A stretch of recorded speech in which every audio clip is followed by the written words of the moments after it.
Greetings. My name is Rarugu, and today I decided to make a bit of a guide.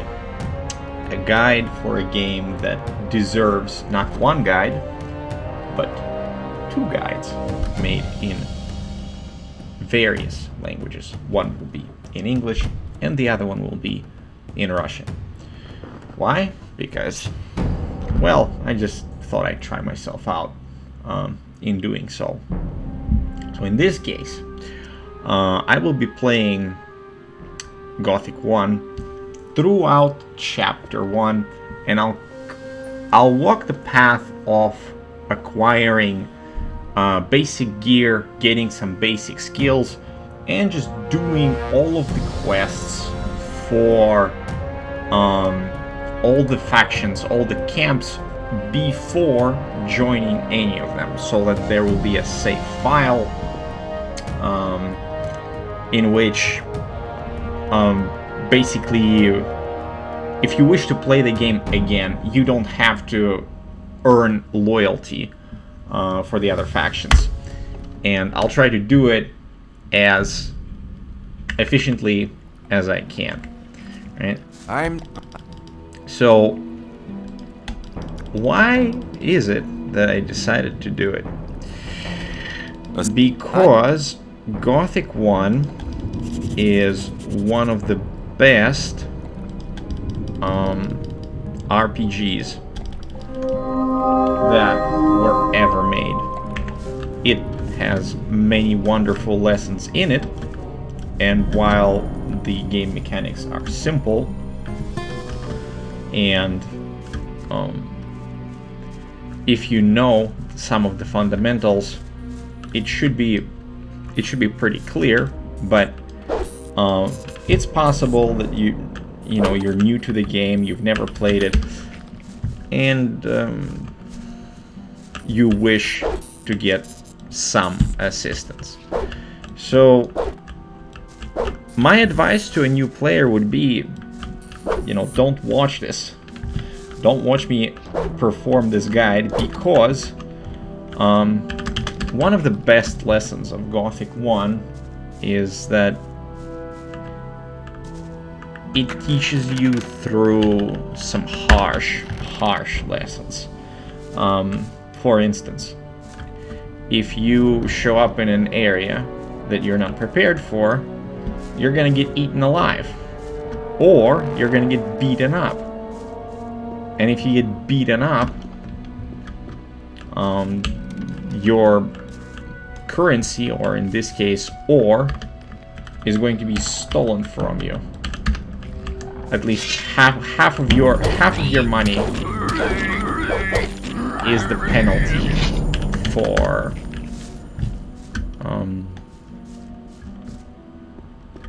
losing a fight to a person that just wishes to beat you up and does not wish to kill you. Some people will beat you up and then they will kill you if you really are messing with the wrong crowd. So it's Are you talking about a video game?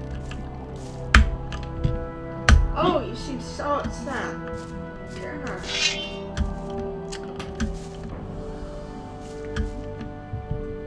I am not upset.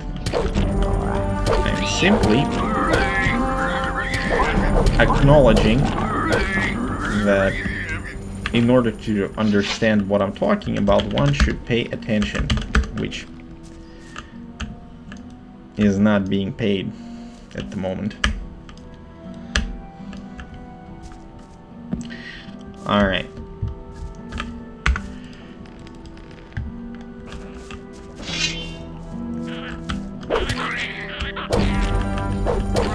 Gothic 1 controls take some time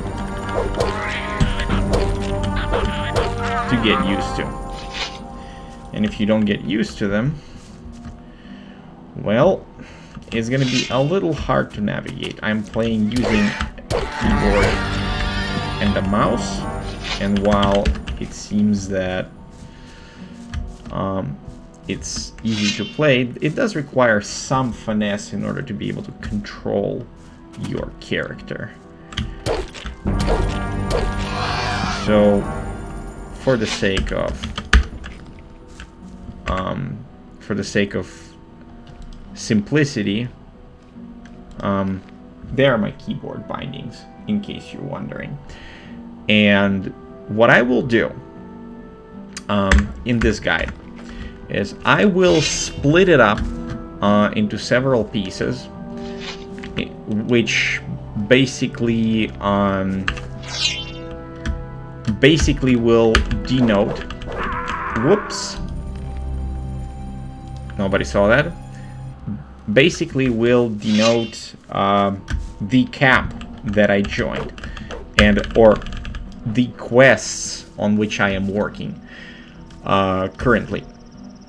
Now, as far as me using glitches to save time, it's important to note that everything that I do, you can also do, except it will take a little longer if you walk around, like the mountain, or you walk around a building of some sort, right? Everything that I do,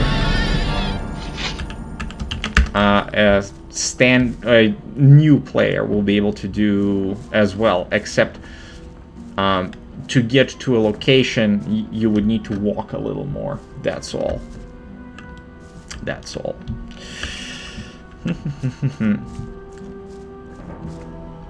An advice I have for a new player is to simply enjoy the game and not worry too much about messing up, because one of the best aspects of this game is that if you mess up a little bit, right, it does leave you a lot of room for mistakes. If you make some mistakes, you will get some. When I say mistakes, what I mean by a mistake is after you completed the game, you look at your playthrough and you think to yourself, what could I have done better? And the answer is, oh, I probably should not have put my skill points into such and such, right? Or maybe I should have focused on a particular skill set or a skill tree, so to speak, right? Maybe this is the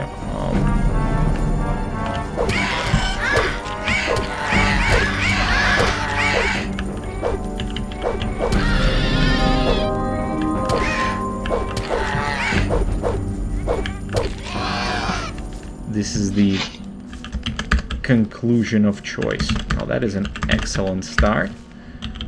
We fought 3 scavengers and we got all of them.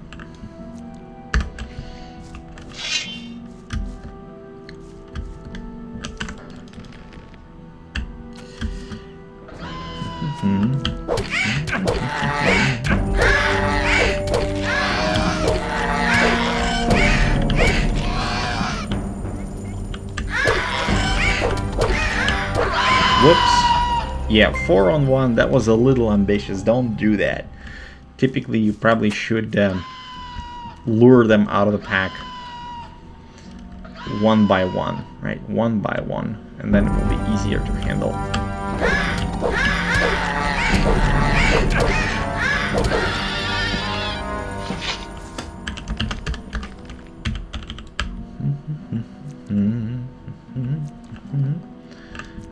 One by one.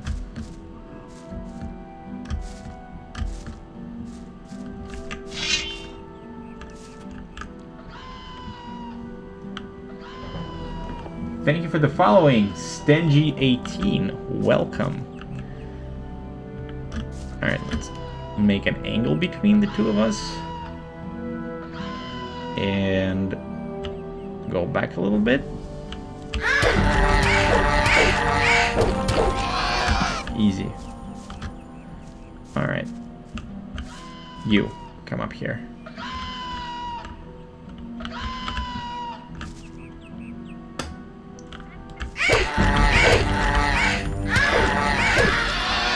Got him.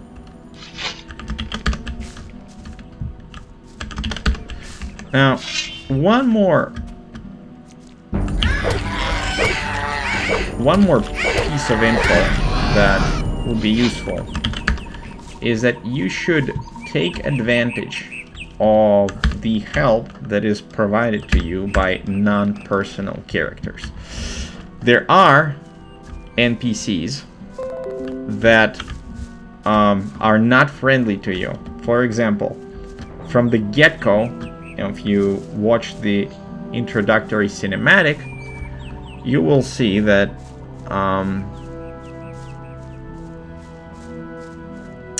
basically you get hit in the face just by showing up. Right?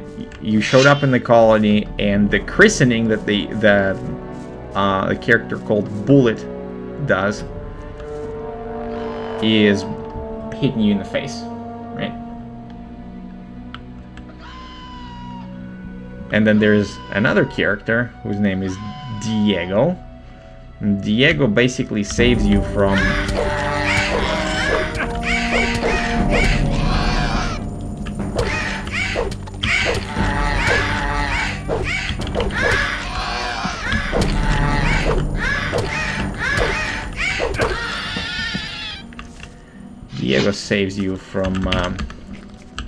maybe even certain death. He's a very friendly kind of guy.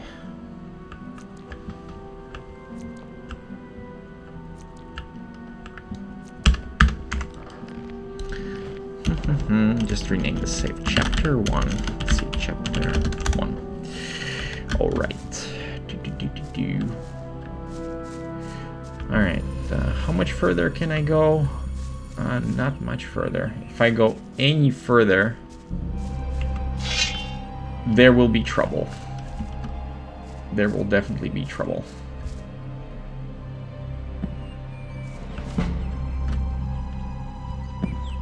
There are some monsters that one should not interact with early on, because you will get eaten alive. Oh. I suppose I can walk through there.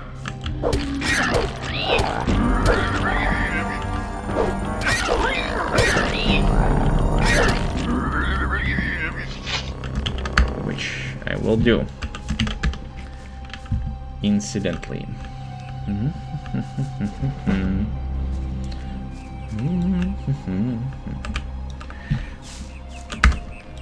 The typical path at the very start is to gather a little bit of experience, and then once you do, to go to the camp.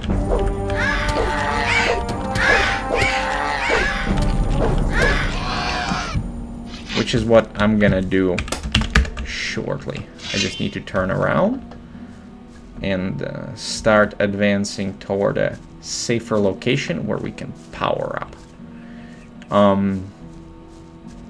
In just about any game, you have stages of gathering power and then utilizing it. And in Gothic 1, it is done by first you either complete the quest, or you walk around and you clean up the area from monsters. Monsters, or beasts, which are two different categories,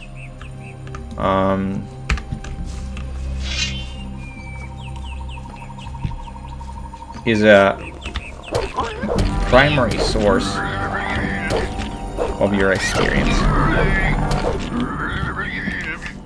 in this game. And knowing which area to visit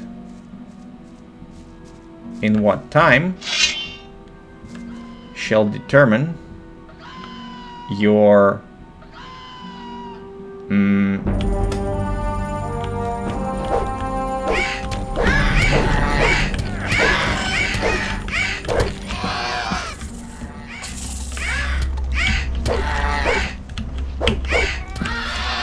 Oh, come on.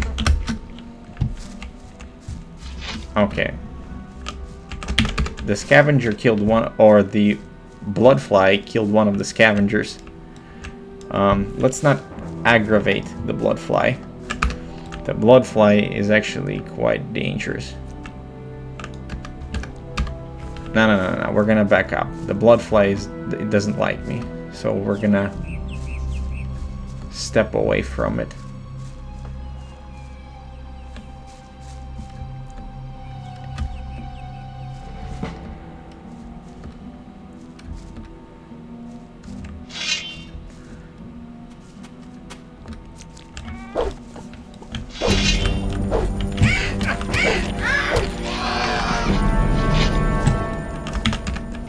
That little beastie we will definitely get though. And even if you miss a little bit of XP, it's okay. As I said, there's a lot of leeway. And in fact, if you choose to do all the quests for all the camps, it makes it considerably easier to follow the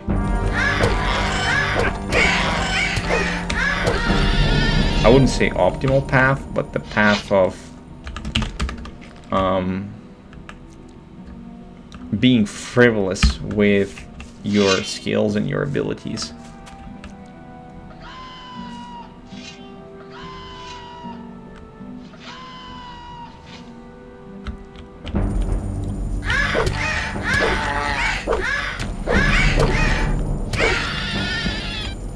Alright.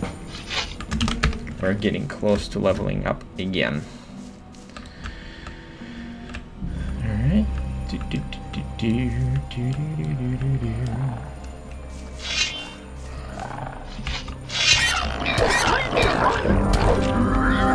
And there it is. Level 2.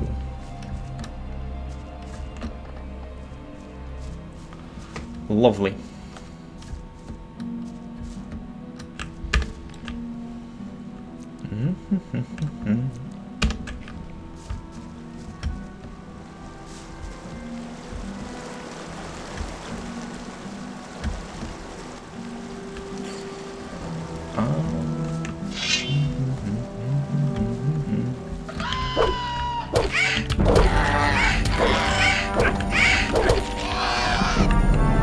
Got him. Alright, now I'm gonna do something a little bit risky, which is try to do a 1-on-3.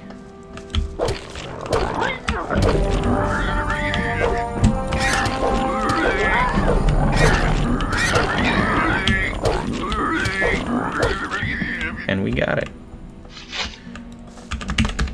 1-on-3. Not so scary.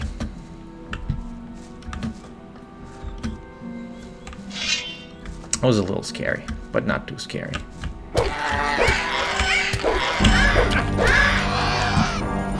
Alright.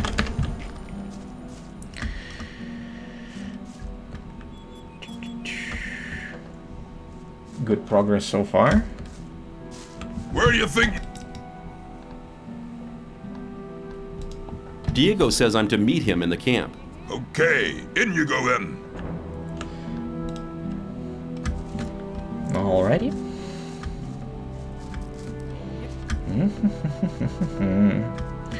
And now it's time to power up.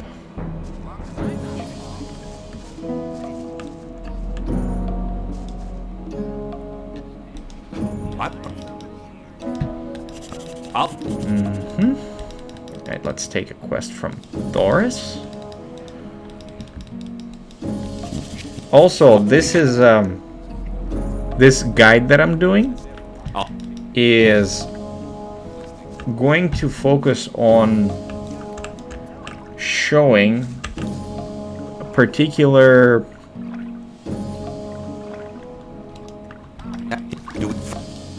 parts of the game that you can exploit in order to play more efficiently, right? What? Do you want a hug? Yes. Alright. Who can teach me? Alright, power up time. Strength.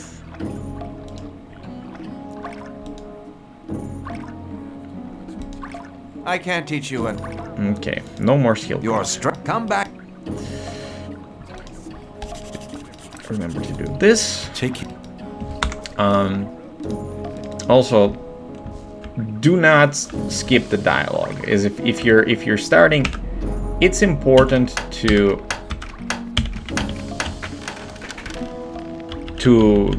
learn about the characters, to learn about the camp. What I'm doing involves having the map of the game in your mind, so that you don't need to listen to certain dialogues, shall we say. And when you know certain dialogues and certain aspects of the game, you can cut a few corners, which is exactly what I'm doing. I'm cutting some corners.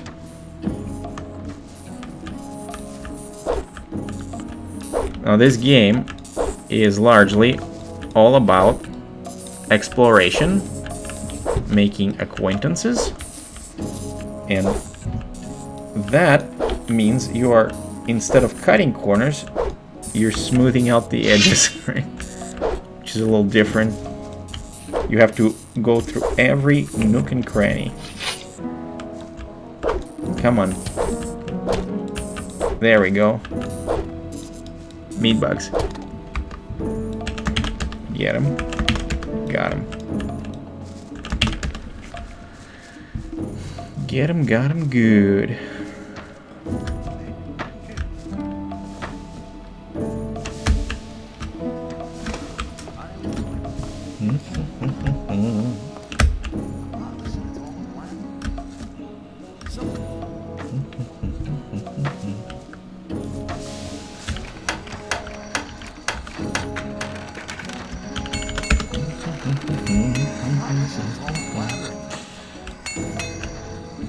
There's nothing like making some money through some honest work. What's that? I'm making swords, and then when I make a bunch of swords, I'm gonna sell them and make some money. Do you need a hug? Yes. If I hug you, will you stop moving? No.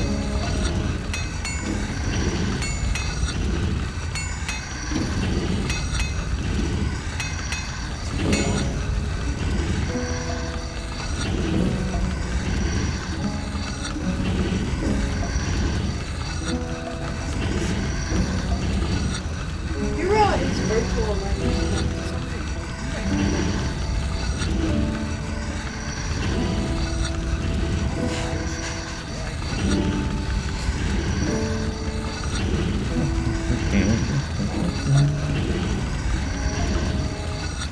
Alright. Well, first we take the raw steel and we heat it up inside of a furnace.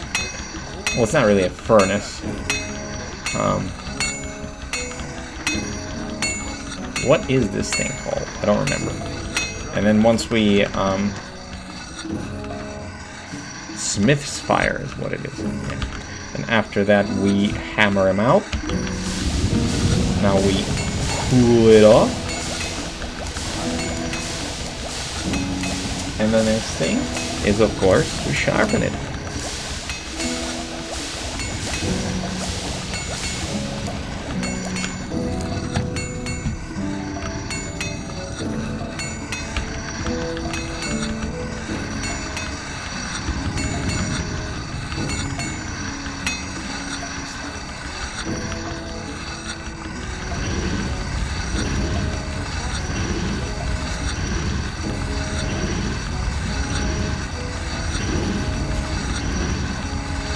the reason why I'm doing this is basically to have some liquid currency on me at all times, so that when I encounter a quest or a condition that requires money in order to be obtained,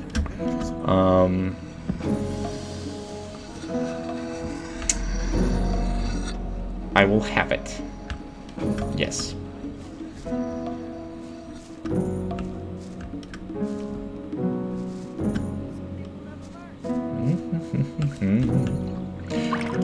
Let's talk to our friend Snap. A man that makes delicious stew. So what he does is he asks you to bring him 5 hell mushrooms and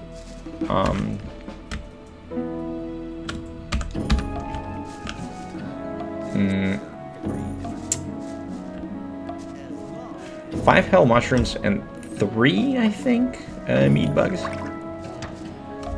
And once you do that, it's just the free 100 XP. And 100 XP is early on in the game is a considerable amount.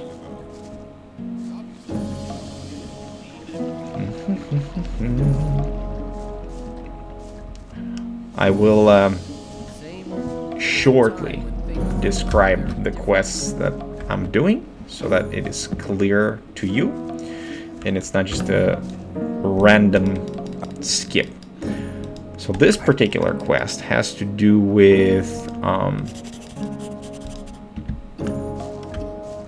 convincing Fisk, or a merchant to whom I'll talk to shortly, to sell you an ornamental sword. And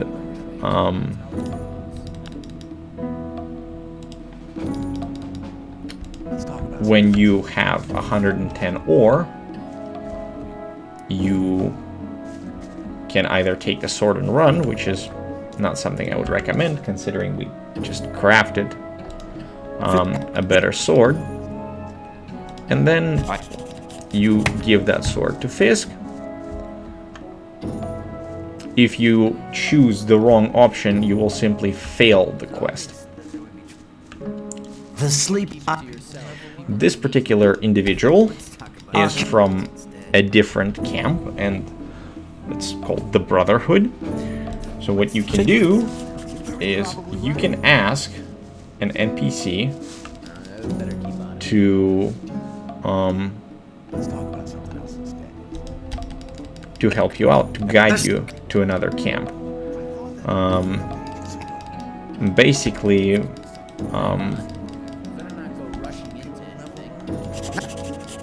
they will help you. So I recommend that if you are really struggling, that you do engage the other PC and the other NPC, and you make sure that they guide you to the camp. There are 2 of them. I just talked to Mordrag, who leads you to the new camp, and Baal Parvis leads you to the Brotherhood. So if your fighting skills need a little bit of work, then by all means, Give me the dick. follow them. They will kill the monsters for you, and while the 2 of you are in a party,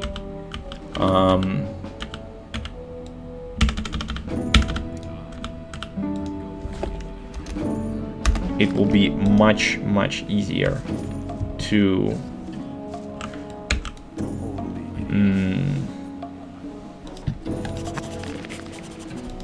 Show me. I got to progress. That being said, if you are competent enough, which is what I'm trying to help you become, you won't need the help of the NPCs, and you can explore the game faster. So what I've done is basically through crafting of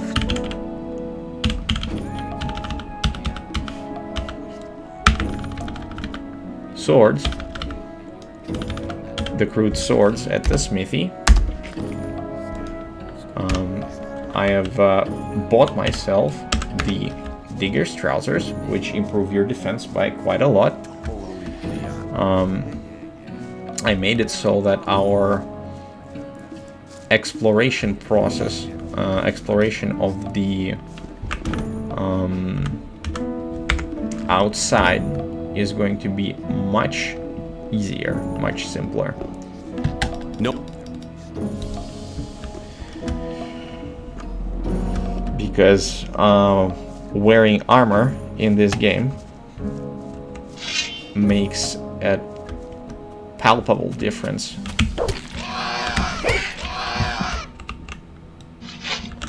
When it comes to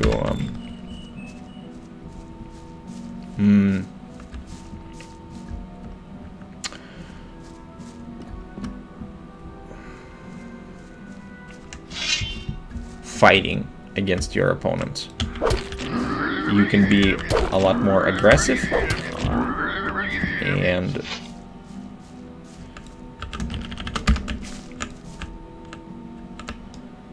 as a result of defense can execute certain maneuvers that would not be possible otherwise.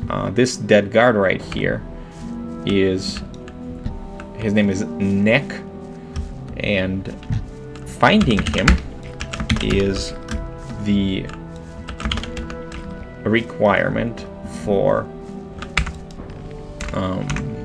another quest. So I'll reiterate through the quests that I will do verbally, right? Quest number 1 is to ensure that Mordrag is no longer a part of the camp. And in order to do that, right, you can do several things. You can either kill him, or you can do what I did, which is to tell him that he's in trouble and that he really should reconsider being in the camp. So when Mordrag leads you to the new camp, that essentially fulfills the condition of making sure that he doesn't steal from the old camp and sells back to them, because that's just rude.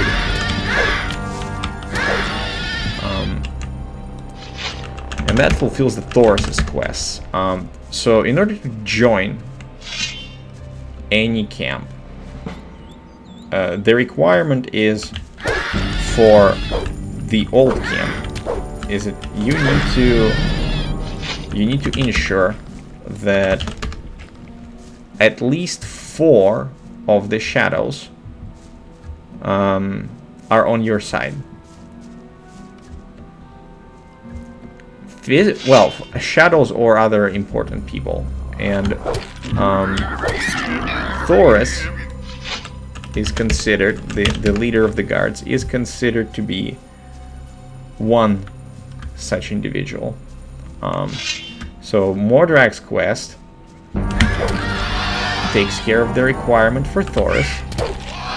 Then Fisk, who wishes for the ornamental sword, not Fisk, I'm sorry. Gosh, what is his name? Fingers, right? Wishes for the ornamental sword, and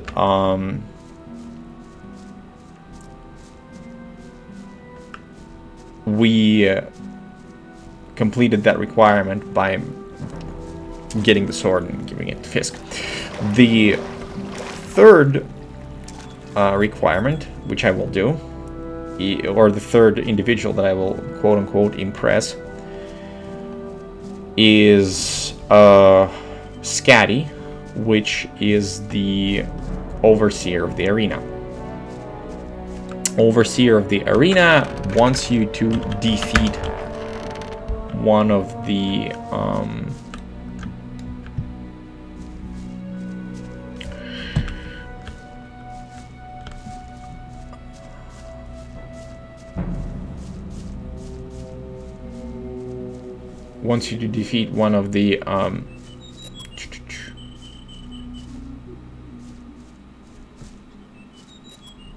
combatants, either Kirgo or Karim. Kirgo is easier to fight than Karim, so that is one of the possibilities, and I'll do both, right? Because I will be able to do both after I'll acquire a particular weapon. So I'm actually on the way to get that weapon, because one of the beautiful aspects of Gothic 1 is that it rewards you for knowing the world.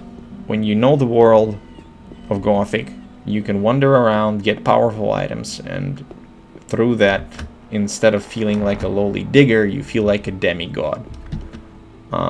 And I think it's a brilliant move done by the developers to leave an item that is accessible if you know the layout of the game.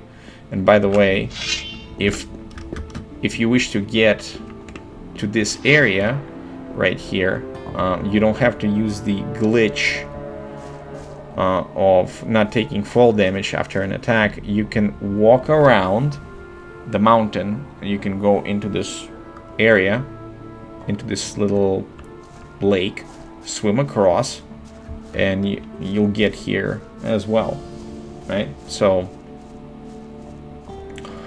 no problem at all. Alright.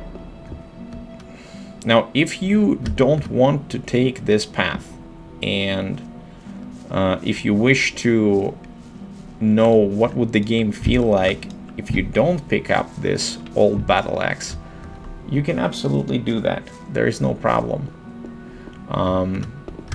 You can walk around with an old sword and clean up the areas around the camp, therefore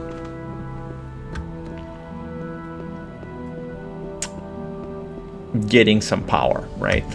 In general, if you get some extra levels, fulfilling certain conditions within camps and completing quests is going to be much easier. And the game doesn't assume that you are going to be optimal with your decision making. The game assumes that you have a certain degree of freedom when it comes down to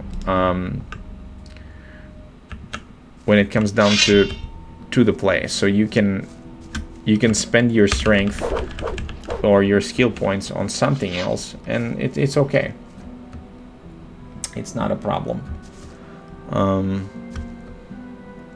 But if you know this little bonus, so to speak, it will be considerably smoother to get to the point that I'm leading you to, which is the point of self-sufficiency. And when monsters don't really bother you too much. What are you doing? Alright. This individual here simply gets you 100 Put the XP. weapon away if you don't want any trouble. There's another level up. Excellent. And in fact,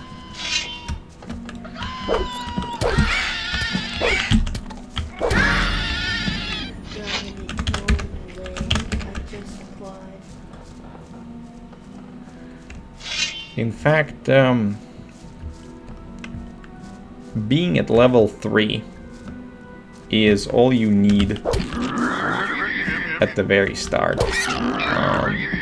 3 levels worth of experience points is where we want to be. So even if, let's say, the guards, for whatever reason, kill a few of the simple monsters and you don't get the experience, it's okay. Not an issue at all. What?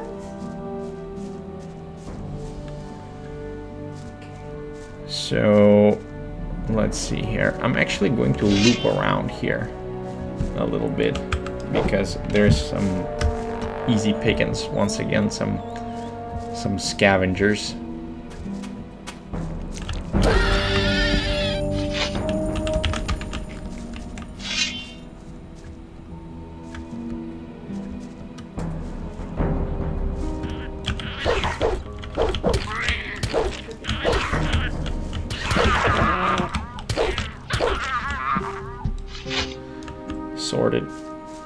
Sorted, taken care of. Good.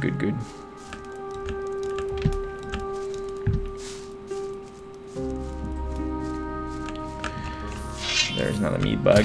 10 XP, why not?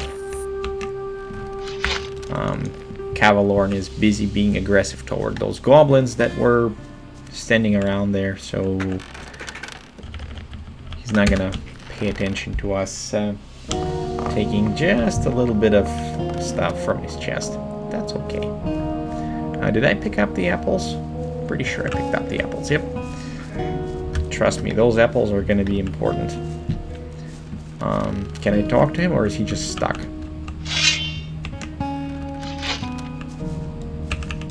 Cavalorn is stuck a little bit. It's okay.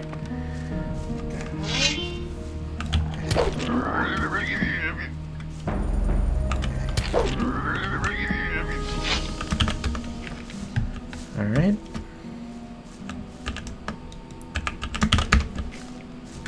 Some extra XP.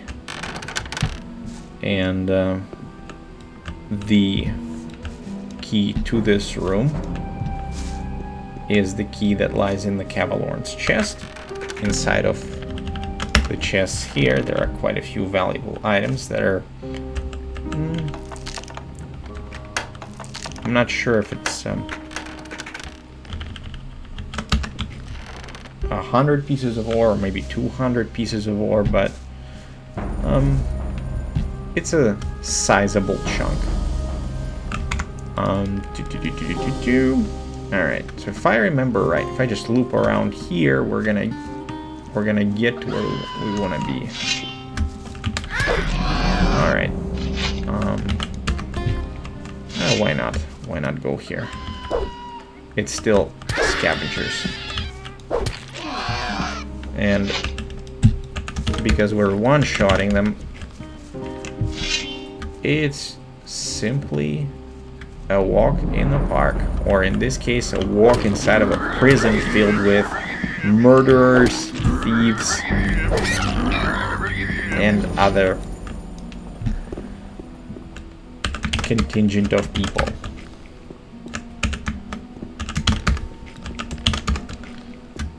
Alright, that's another 250 XP in the bank. Whoops.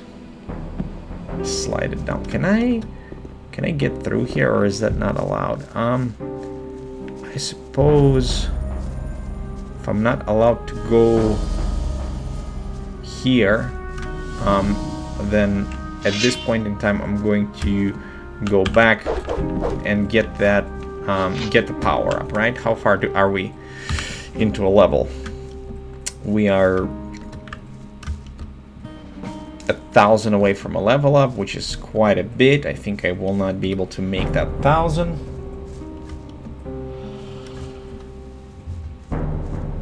In fact, I think maybe going into this little area to get the 250 XP is, it was a bit excessive, and more drag would lead you to this place and kill the scavengers. So you're totally fine just skipping that, and right as you reach level 3, go straight back into the camp.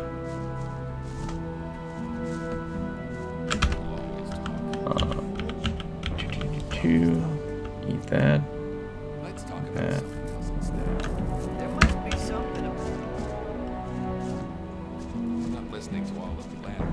Alright, let's talk to Diego. Yeah. Alright, now this is important. Only spend Your strength. Come. Take it. If you're following what I'm doing exactly, only spend 6 points into the strength, because this is all you need in order to equip this old battle axe. This is all you need, and the other 4 points are going to. That's good. I did already. The other 4 points are going to be used for learning hunting skills. So now I'm gonna see if I will fulfill Scatty's quest, or their requirement, for level up. So let's do that.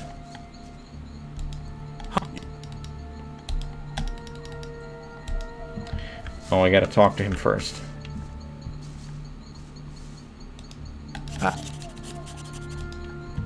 Okay.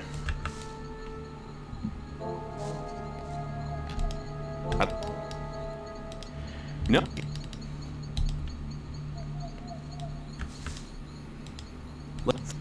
Alright. I would not recommend challenging Kirgo until you are comfortable with fighting. What do you intend to do with the... Right. Let's get to it. May the best man win.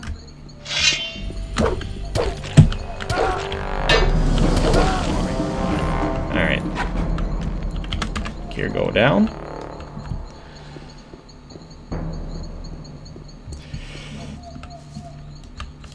Now let's do Kareem.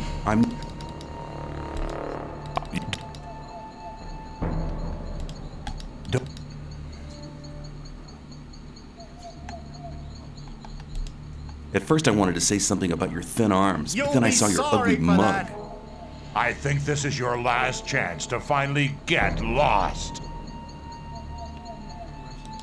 You're only here to get a chance to kiss Gomez's ass. What? You were. You know nothing about us. The new camp. Right. Okay. So we got him mad. Mad enough to fight with me. Alright.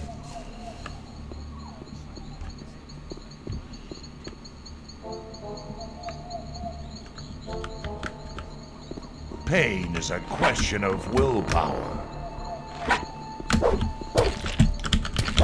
Whoops. Missed the combo. I messed up. I got nervous. Pain is a question of willpower.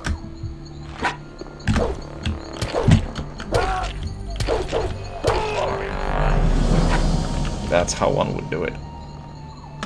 Yeah. I missed the timing, and I didn't swing, and because I didn't swing, Kareem got out of the stun lock and I challenge. Because he got out of the stun lock. Well, I wasn't able to knock him out. So that's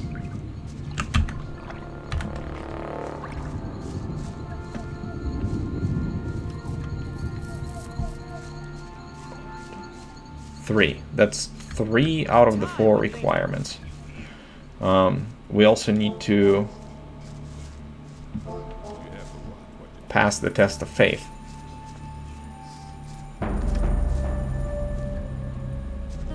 Which we will do shortly.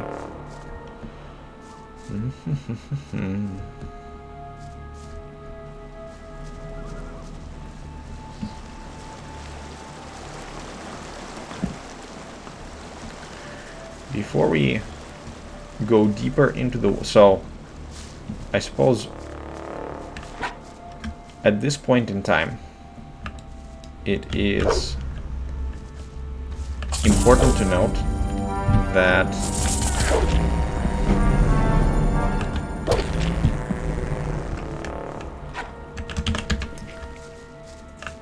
this right here is kind of the end to the, well, almost the end to the introduction of what you should do at the start of Gothic 1. Not really an introduction, but I'd say introduction is the part where I did the little chat about how the game functions and why I like it and all that. And the next little bit would conclude the basic needs, right? Getting the basic needs in the game. Hey, you. What? Right? When I say needs, you could complete the game without all of that, but with it, with the little aspects of the game that you get by level 3, you are set to explore, right? So here we are. Basically, what we've done is we learned how to skin the animals, right? General info, exploitation of the prey, right? From this guy right here, and if you play the game and talk to people, you'll know that Drax and Radford are the hunters, and at level 3, we've gotten a proper weapon that we can wield, and we've gotten the hunting skills needed in order to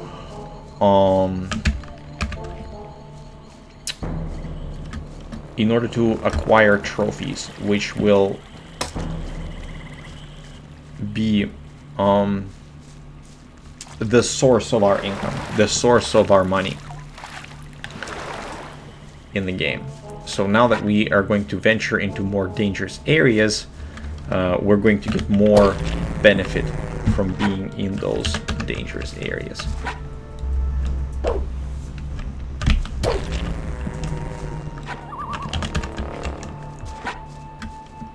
Get those blood flies. Yeah.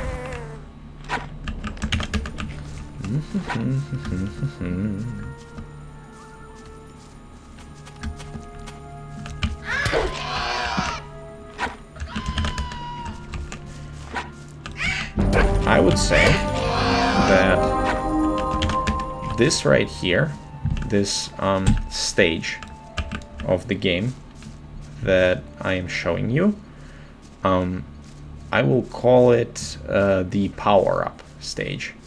The power-up. When we're getting levels and through getting those levels, we are preparing for the mid-game.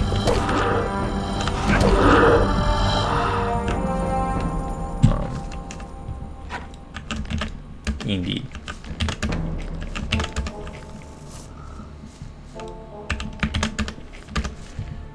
And essentially, what I'll be doing is walking around and clearing the forest. Clearing the forest, powering up, and acquiring skill points.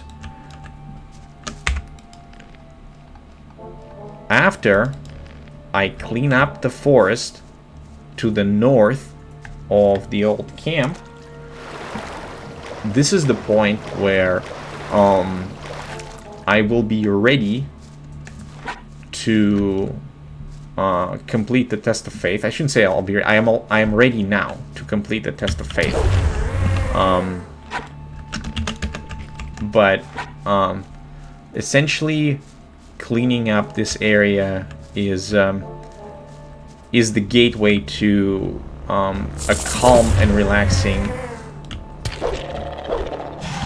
mid-game when you join the camp and you're going to be progressing through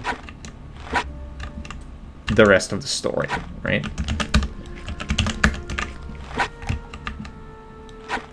That little bloodfly thought that it can escape me, but it can't.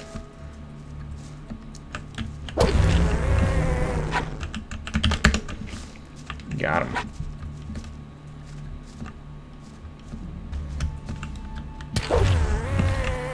Get him, got him, good.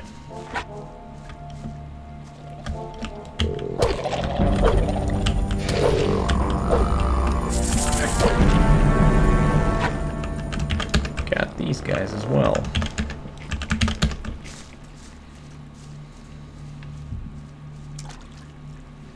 There's one more lurker.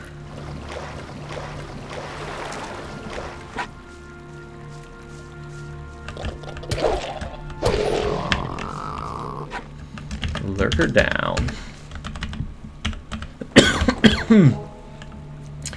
Let's use some raw meat in order to strengthen ourselves. Yes. And one more recommendation I will give is to save the game before every difficult fight. I said it slowly just because it's really important.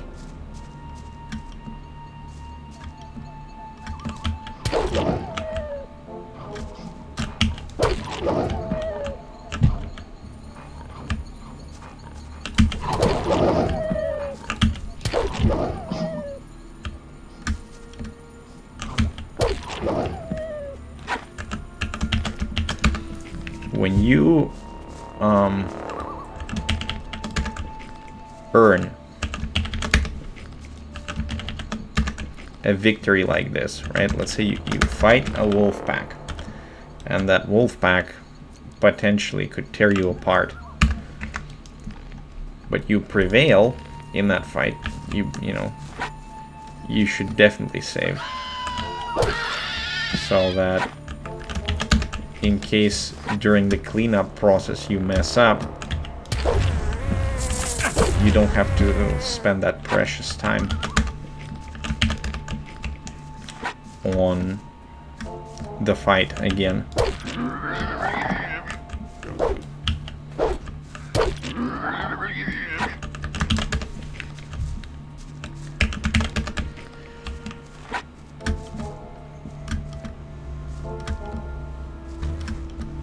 Where is that fly? I heard it, but I didn't see it. Where is it? Where is it? Where is it? Where are you, little fly? Where are you?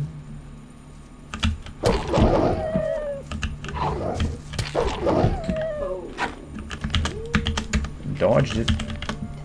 Postal carrier, assistant, husband. Okay, I applied to the same, almost practically the same position for mail carrier assistant in West Bend. Okay. Again.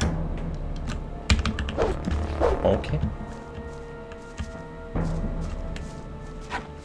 Alright.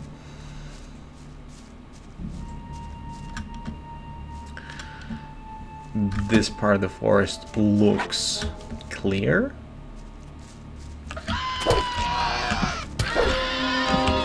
There's another level up. Alright.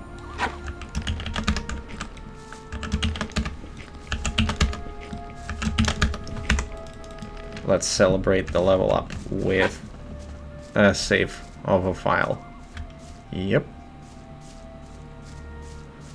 Alright. Now we're gonna venture into something a little bit more dangerous.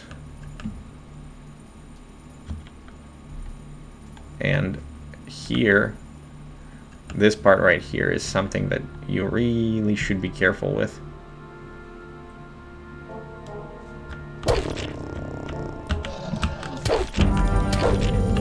Because if you mess up a single hit on a snapper, snapper can wreck you.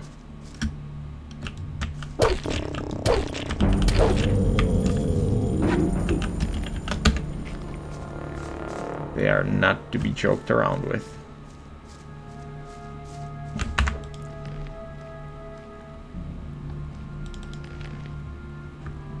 All right.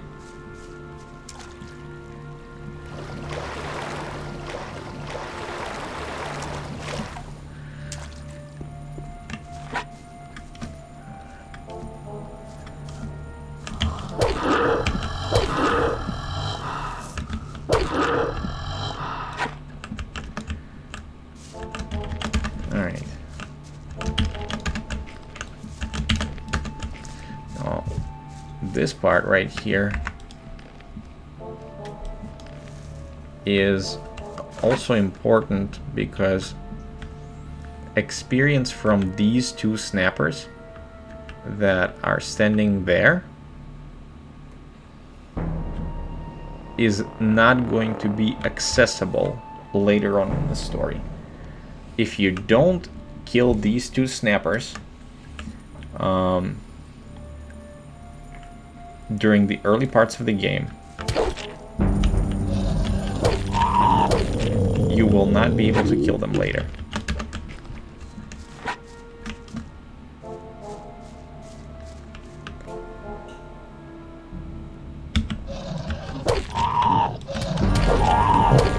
There. I made one mistake, and if I wasn't quick enough with my last two hits, I would be dead. But luckily, I was quick enough.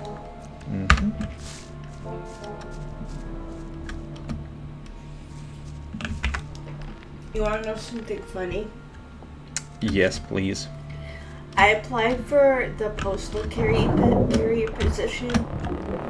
I received the next email, and it said that I did not pass the test. I never received the test. Maybe the test was not to worry too much about it. Which test?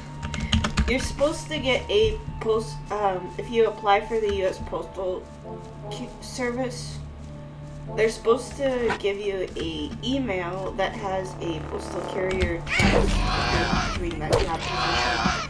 And I did never receive the test, but apparently it thinks I had taken the test and failed.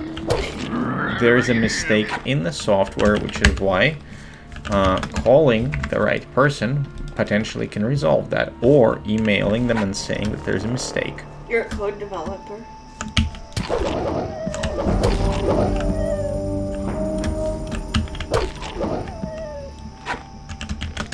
Maybe. No, never mind. Okay.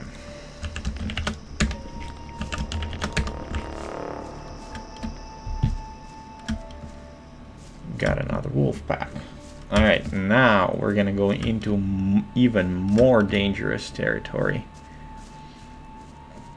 It's this right here. This is where you get one shot. If you make one mistake, you're dead.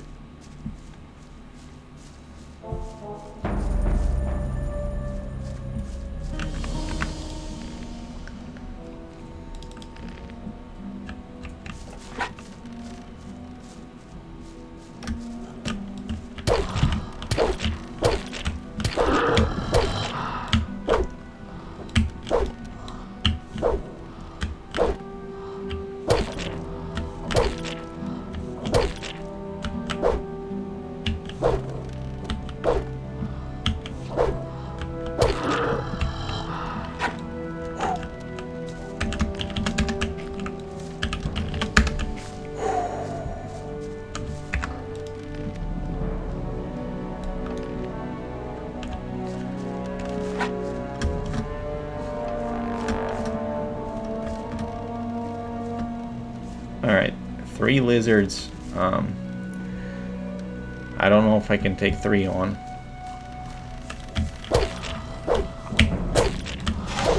Yeah. That's what happens if you get hit. You turn into a ball of fire. So, taking on 2 fire lizards at a time and surviving is challenging. Taking 3 on and surviving is, that was YOLO, really. Okay, it's not becoming aggressive towards me, which is strange. 1, 2, 3, 4.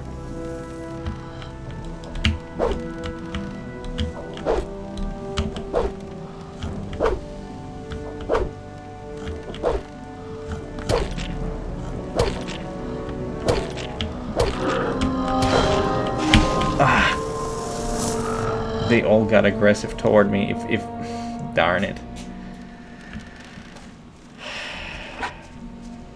Darn it. I should have backed up more. You know what? Maybe. I'm getting frustrated. Wow. Yeah, and because I'm getting frustrated, I'm getting reckless, which is wrong. Excuse me. I'm sorry, I have a little piglet living with me, apparently. It's water.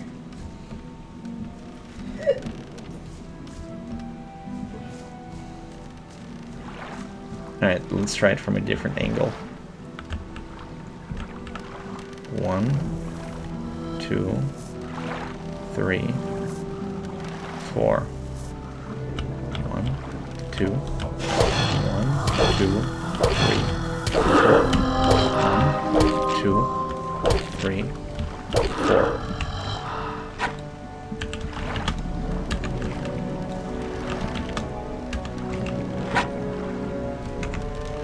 Where's the other lizard? Yeah. I have a feeling that it's trying to attack me from the other side of the ship. Oh no, it's not. Okay. 1, 2. Oh. It got me. I didn't rotate. I should have rotated, but don't do this at home, kids. You can skip this part unless you're what? Okay, so the reason why I died there is because I wasn't locked on it. If you're not locked on the monster, the combat gets a little wonky. Jump in aggressively. 1, 2.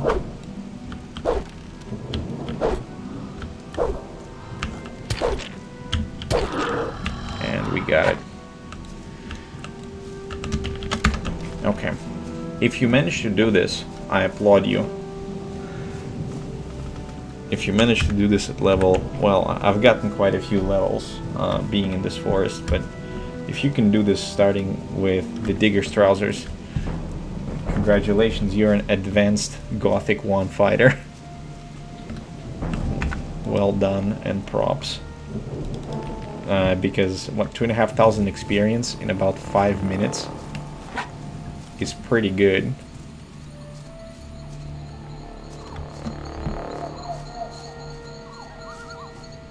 Especially in the early game.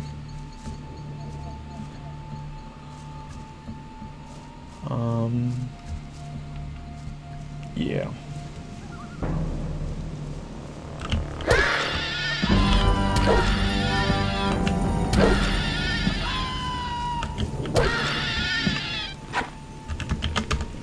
Alright.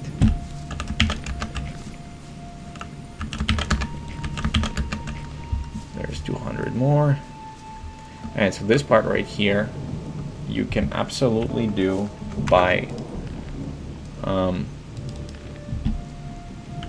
going this way, where I'm looking at, and just going around the cliff and going down the cliff. You don't have to do this. You could, but you don't have to.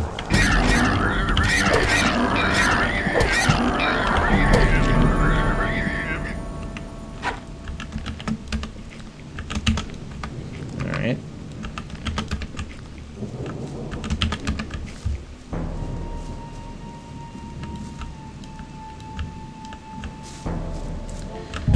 Alright. Is there a potion there? Yes, there is a potion.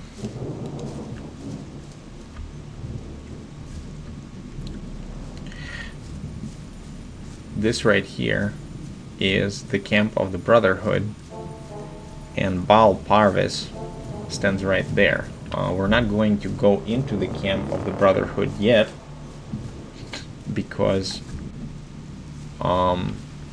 there's a certain preparation that one should make before going there in order to be efficient. Now, you can go there, there's no problem. When I go to the other camp, that bloodfly almost took away 50 experience points from me, but we didn't let it. As you can see, learning or spending those 4 points on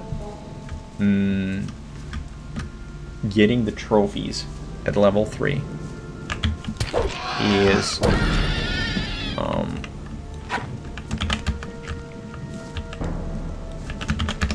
very important in terms of your economic development, right? I will continue clearing up the forest because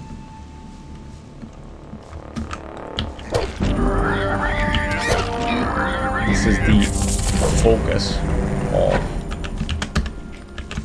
our current segment. Powering up, getting the experience, and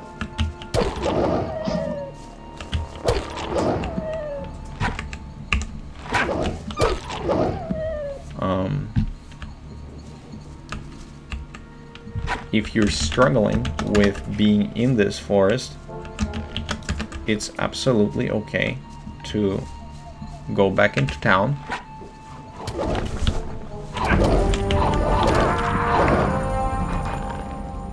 and as I say that if you're struggling with being in this forest,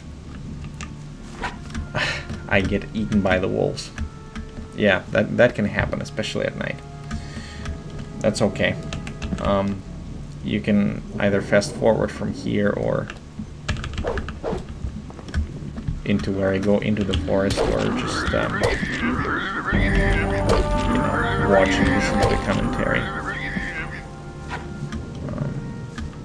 But yeah, I gave the advice of saving after every successful fight, and what did I do? I made a mistake and I did not save after all of those fights and before going into a very dangerous area. So now I'm paying with having to spend a little extra time. But for you wonderful people, I will do that without hesitation. Because Gothic 1 is a wonderful game, and even though I am performing slightly advanced techniques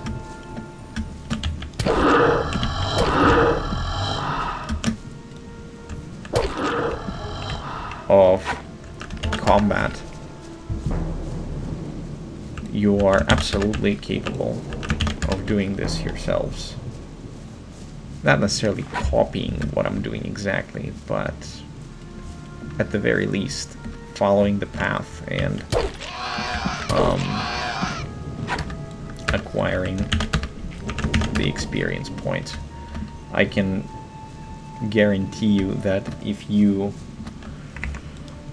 manage to clean up the forest between the swamp camp and the old camp, your journey for the rest of the game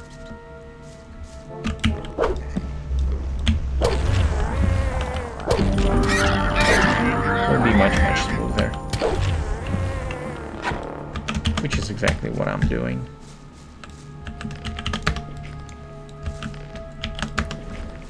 I'm just making this journey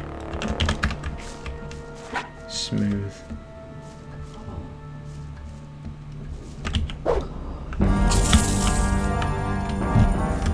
Hopefully Shadow Beast will not attack me. If the Shadow Beast comes at me, I'm done for. The Shadow Beast I will not go at. Alright, now I'm gonna save the game in case I die to the wolves again.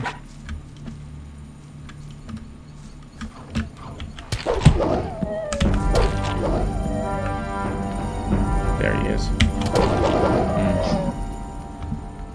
I swung my axe a little too late. Just a frame too late.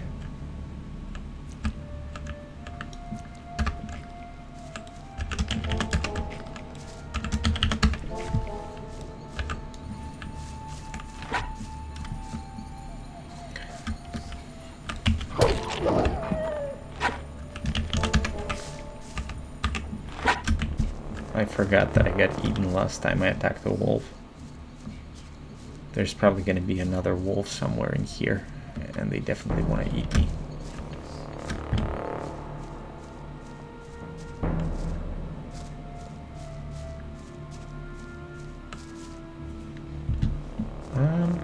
It looks like I'm okay for now.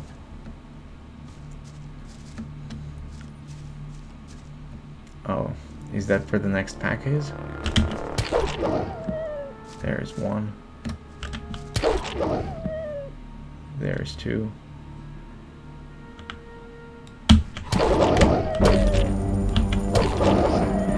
There's three and there's four.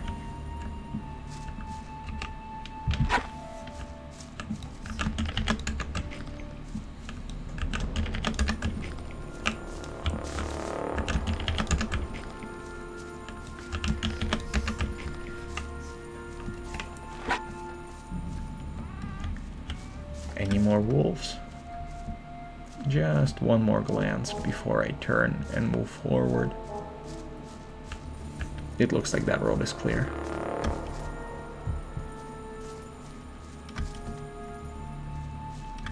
Alright.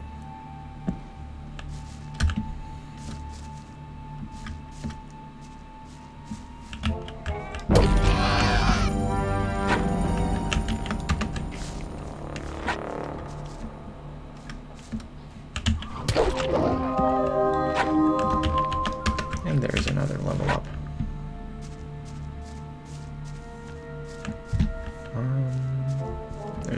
There are a bunch of blood flies, so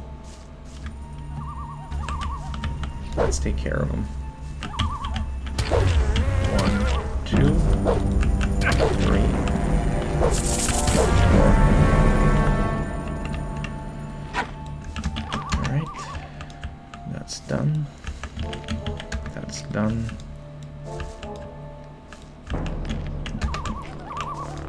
one more difficult part. Challenging part, rather.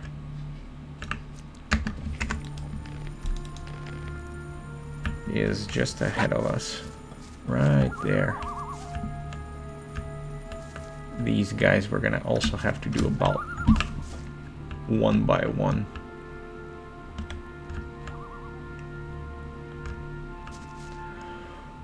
The wargs are acting somewhat differently from the wolves, but they are much more dangerous than the wolves. They are nearly as dangerous as the fire lizards.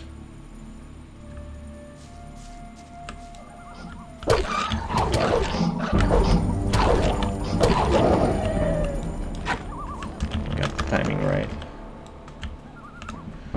I'm gonna reward myself with a health potion this time, instead of eating the raw meat. Let's see if I can take on 2 on 1.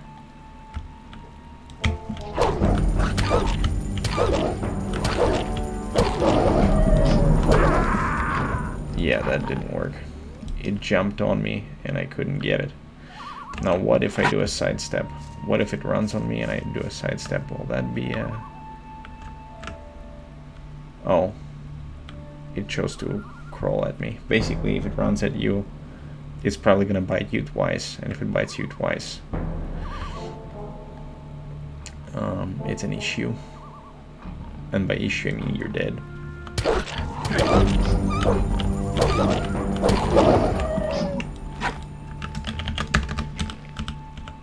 Just get the timing right.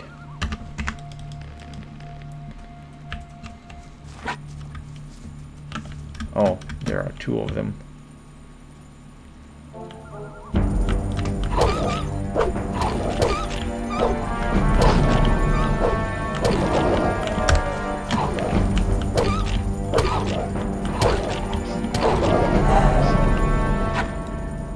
That life bar. Oh man, we are definitely rewarding ourselves with like 2 healing potions here. 2 wargs on 1 lowly digger.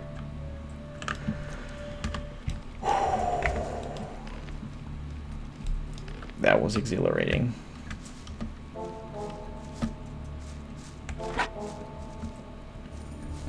I like it. Alright. Is this about it? Oh, there's another wolf pack. Okay.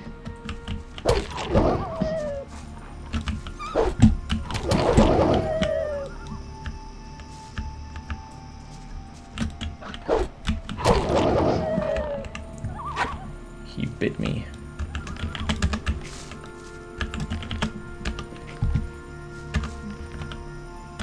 But my claws are sharper.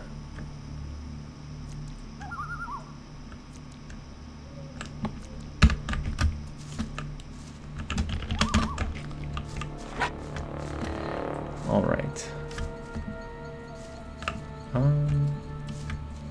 I did save, didn't I? Oh, even if I didn't.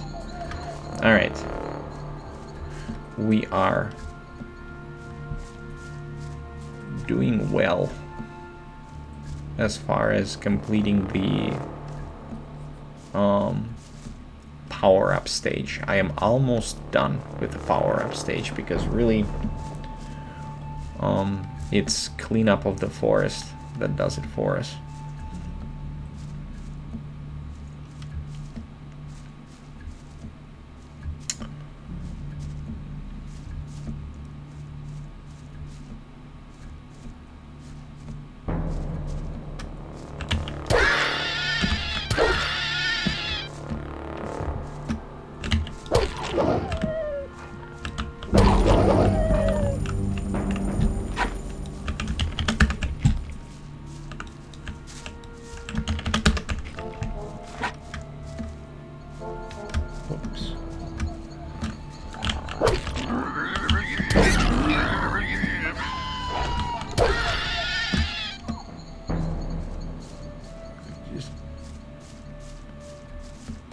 make sure we don't get killed by the shadow beast.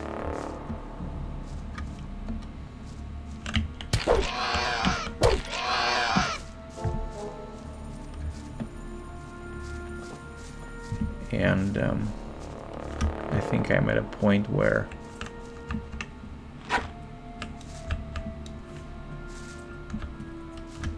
I can somewhat sort of skip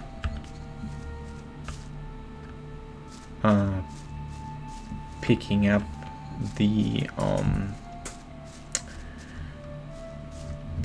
some of the meat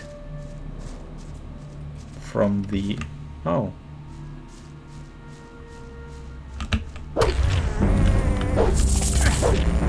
picking up some of the meat from these scavengers. We have 124 because we've been diligent, and I can basically save that time.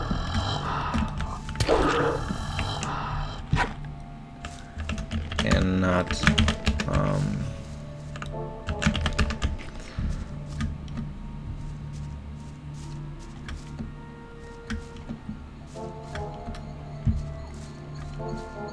spend it on picking up the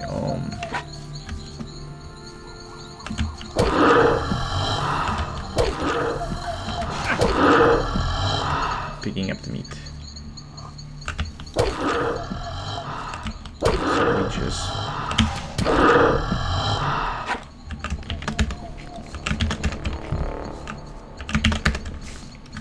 clean up these lizards, and this area right here is secure. It's another 5 lizards, which is 400 experience, a solid chunk. So 5 regular lizards give you less experience than 1 fire lizard.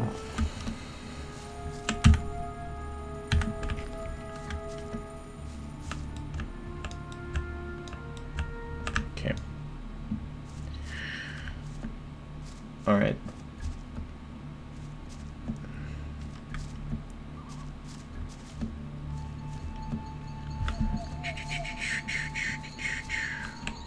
Do one more kind of going.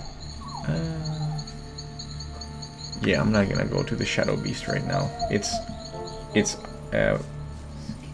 excessively unnecessary risk to go to the shadow beast, but there are some wolves and bloodflies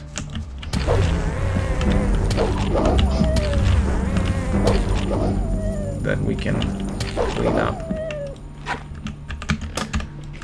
And this once again proves that a human being is the most dangerous game of them all.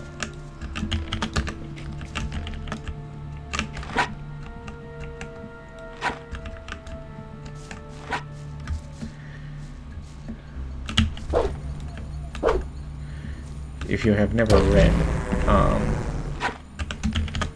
The Most Dangerous Game, it's an excellent story.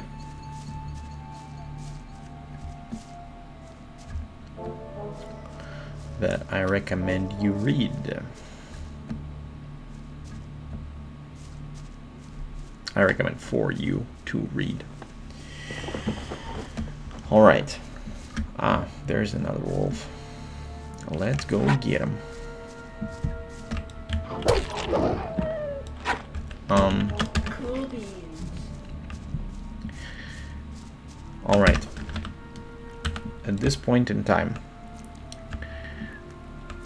I would say that our preparations for doing anything that we want in any of the camps are done,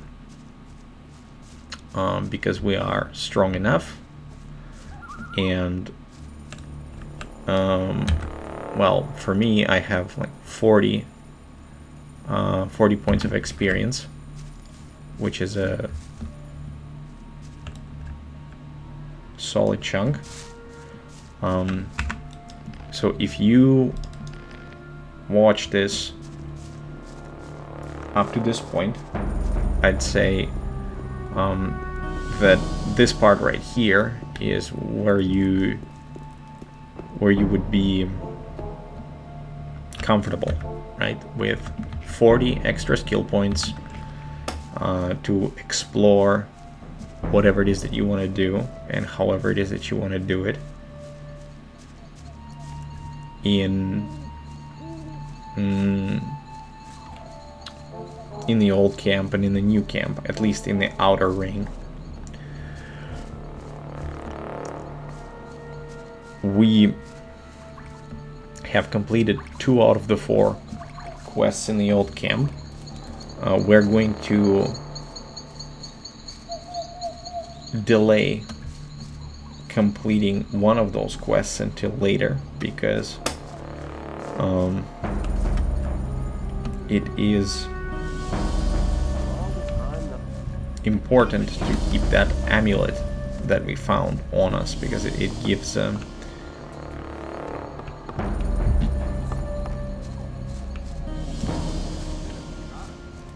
large amount of protection, and it is not to be disregarded.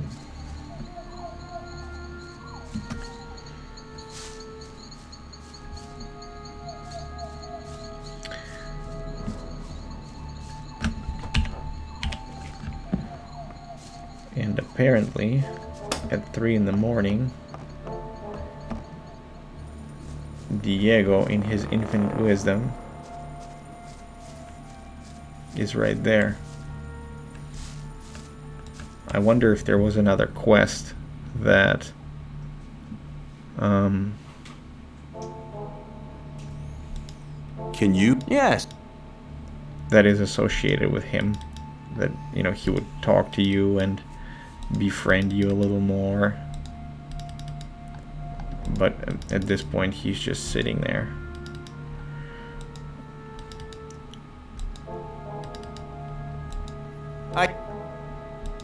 Yours. Come back. Okay. Take care. All right. All right.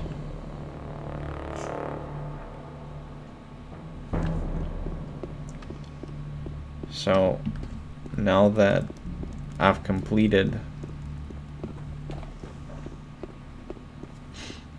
this part, the power-up part is done. I'm going to go to the old mine in order to pass the test of faith, or so one would think, right? Right. Before I go into the old mine, I'm going to take a little bit of a detour and go to a certain location that is dangerous to go into and technically shouldn't necessarily be entered until later on, until you're a bit more powerful, but I figured why not show you what's there. Now, first, if you decide that you don't want to, you know, craft the swords and whatnot, there's this little chest right here which contains a crude sword and a spell of firebolt.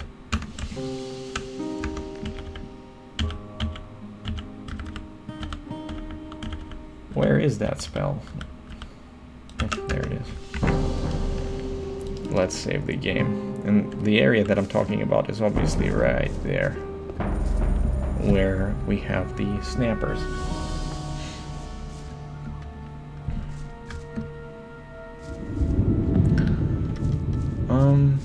Should I go there right now?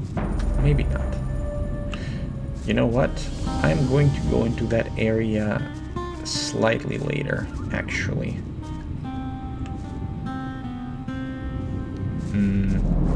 Or maybe I should try it now. You know what? I will try it now. I'm not gonna cower. Alright. I'm two-shotting snappers. I got a feeling I'm gonna have to eat a lot of raw meat while I'm there. And I know it came out wrong, but that's just the way it is.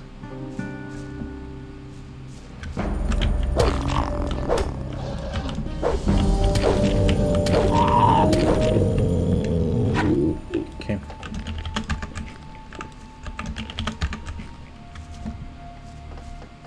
After I've completed the power-up, and if you have watched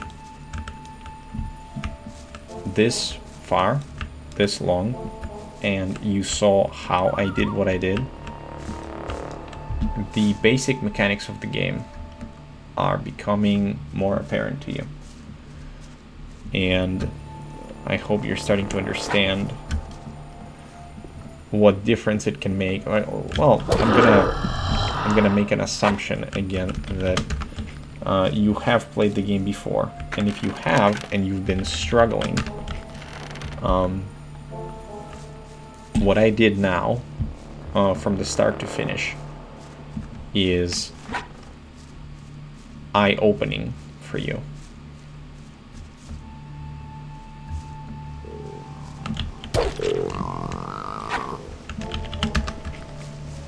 Okay. This next part is really gonna hurt. Oh. But, hey, if we don't challenge ourselves, how else are we gonna better ourselves, right?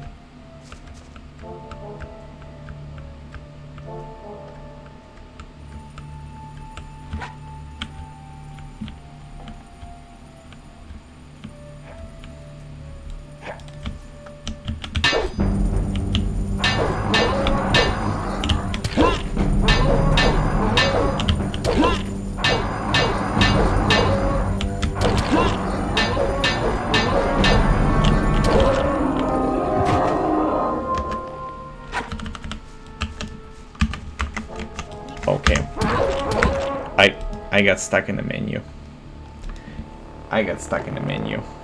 Otherwise I would have blocked it.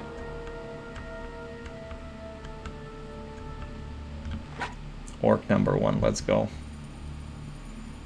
Back up, make sure we do it one at a time.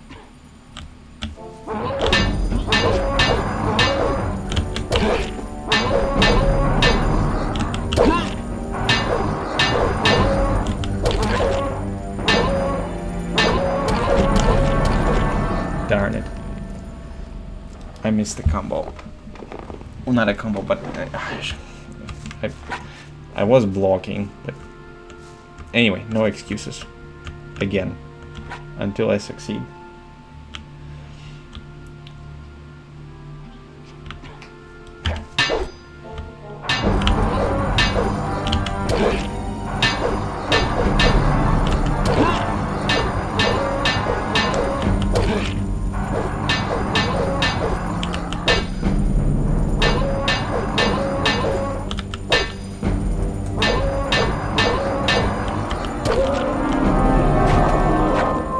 There we go.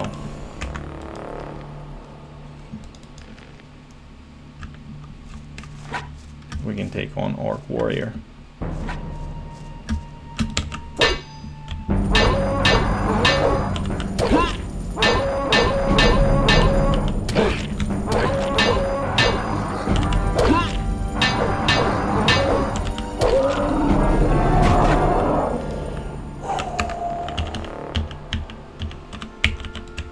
Got me a little nervous there.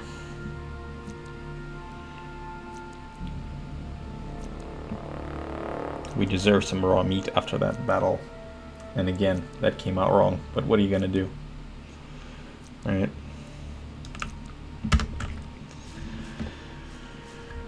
What are you gonna do? Just endure, right? We're just gonna endure.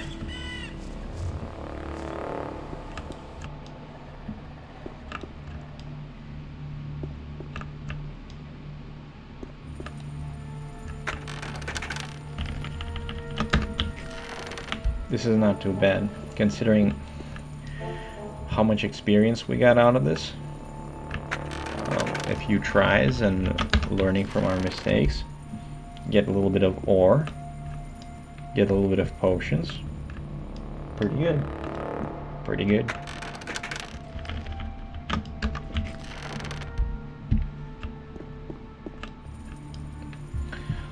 Alright.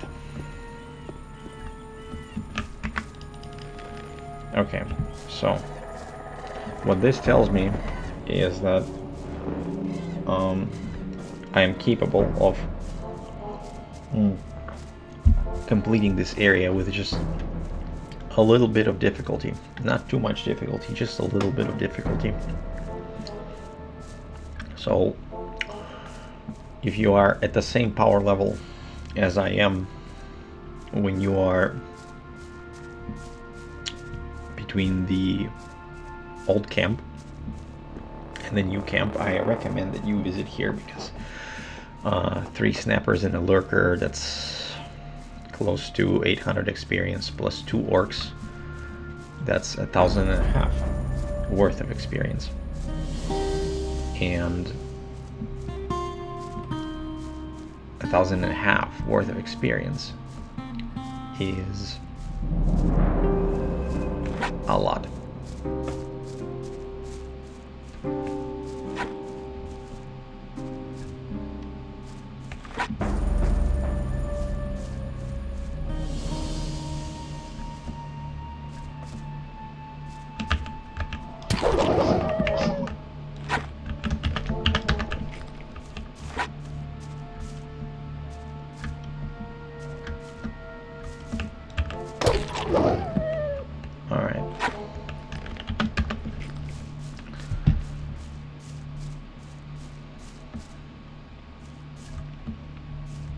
Let's go to the old mine, because what we're going to do here is to hit 2 birds with 1 stone. One of those birds is a test of faith.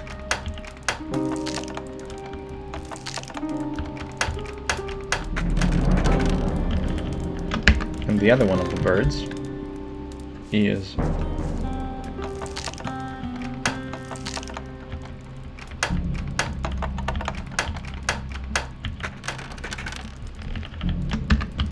a requirement to join the new camp when you fail the test of faith. We're not going to make our choice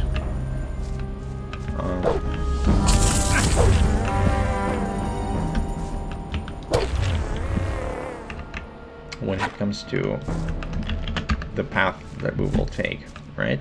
We'll simply gather the condition, right? We're gonna get the letter from the old mine, and after we get the letter from the old mine,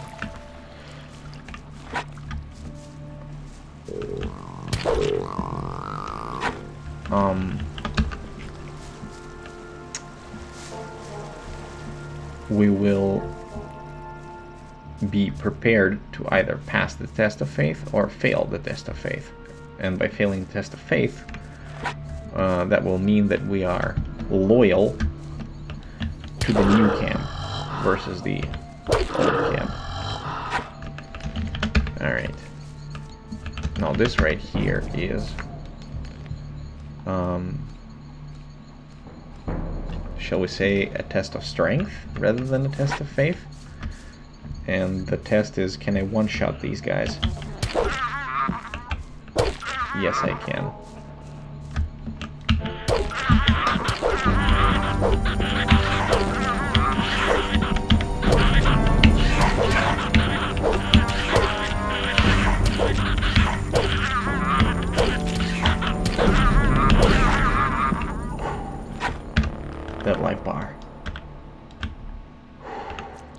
I almost got killed. But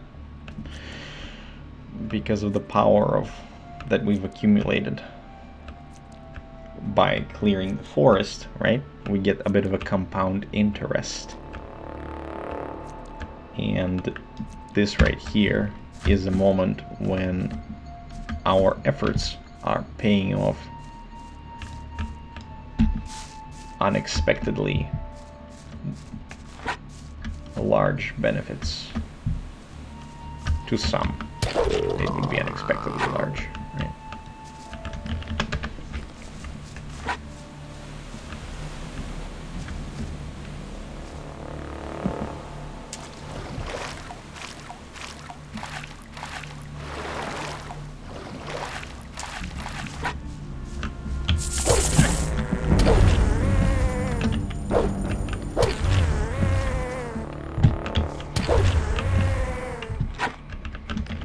A large chunk of XP.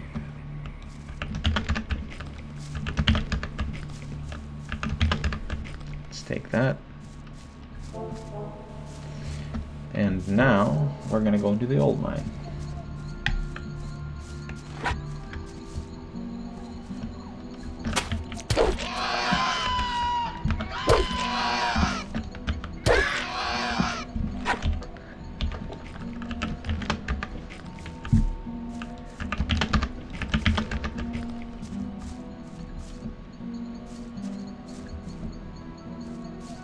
I may have showed up here a tad bit too late.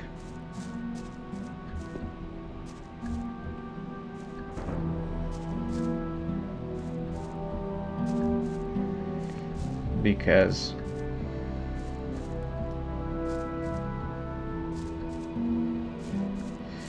yeah,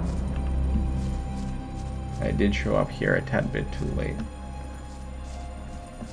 But that's okay.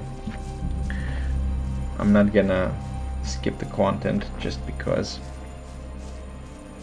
I didn't do it perfectly in terms of timing.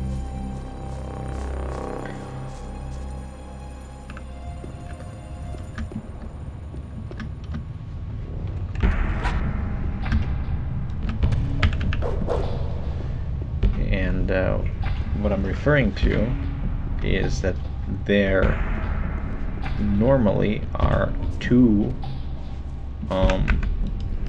Templars. Oh, come on. There are two Templars from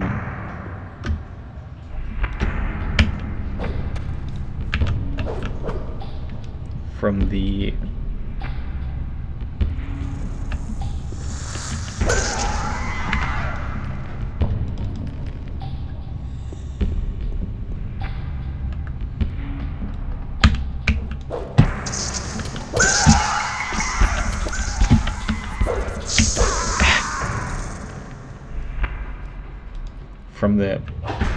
Brotherhood that would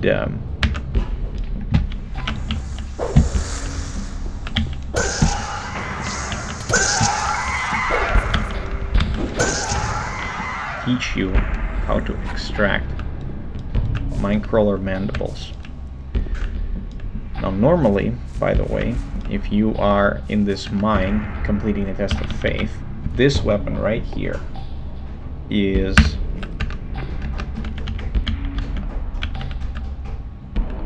a huge experience, not experience, but a huge bonus to a damage output for a starting player.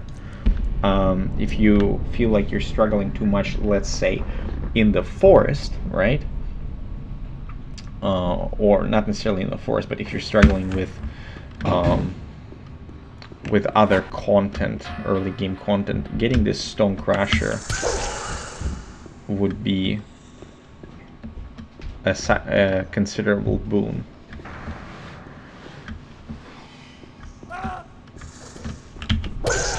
Got him. Put the weapon down.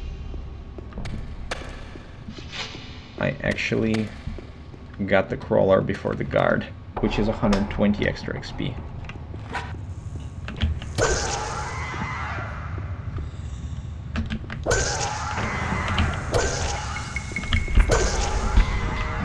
if you wish to get like a dexterity ring, there's a dexterity ring right up these stairs. And if you want to get it, go ahead and get it. I will not spend time on it at this point because I don't need to.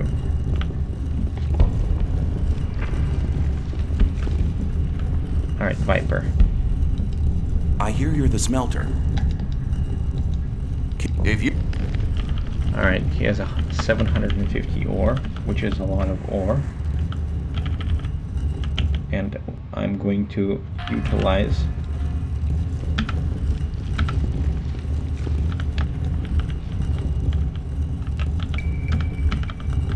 the trophies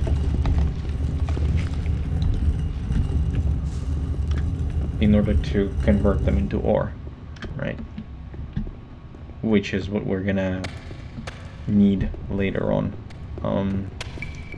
because some of the goods that you will probably want to buy can only be purchased with ore, and you don't do it in the store like this. You would have to have just that much raw ore on you.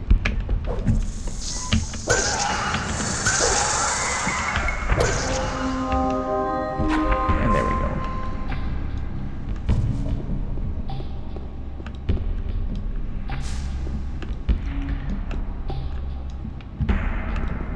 go. Raven herbs are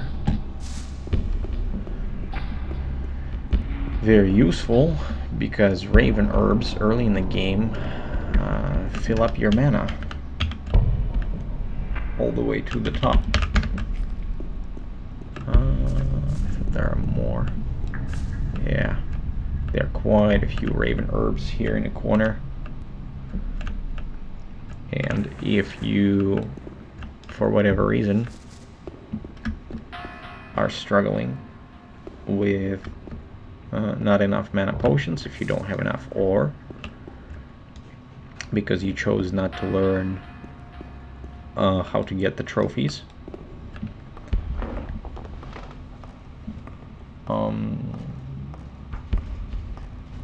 you're gonna be okay if you pick up the raven herbs.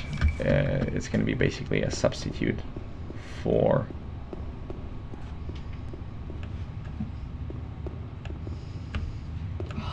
mana potions.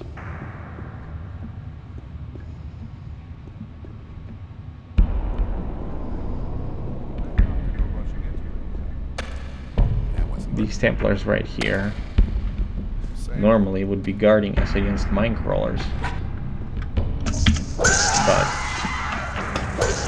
actually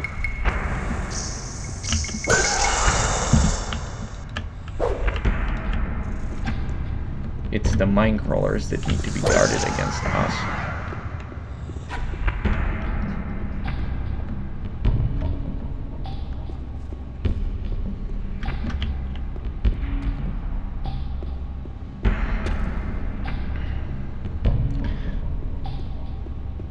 There are a couple of quests in this mine that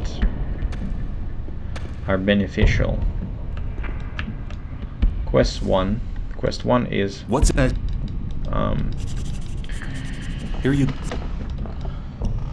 done by speaking to this guard right here and luring him away. Listen.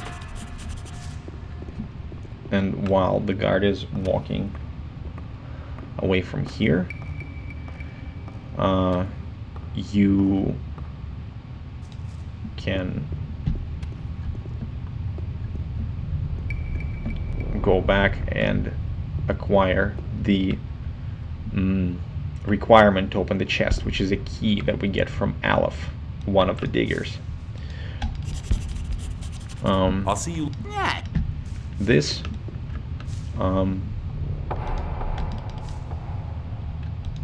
What? No. This guard right here can be lured away, and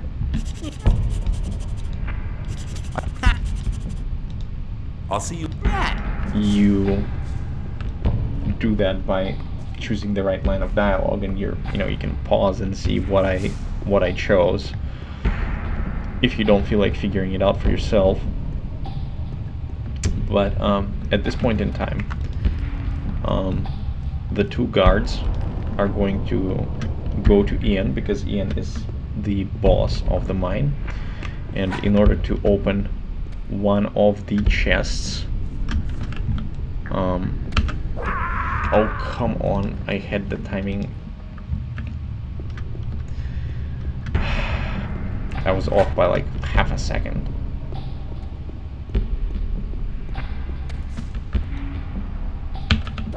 There we go.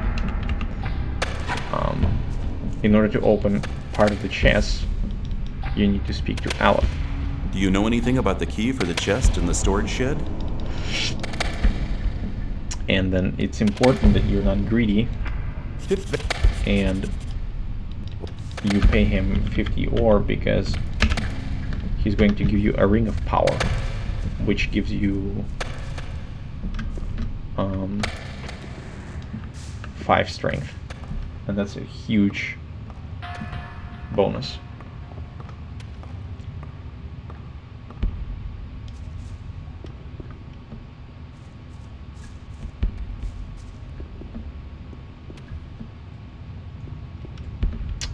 Alright, now that we acquired the key, Put the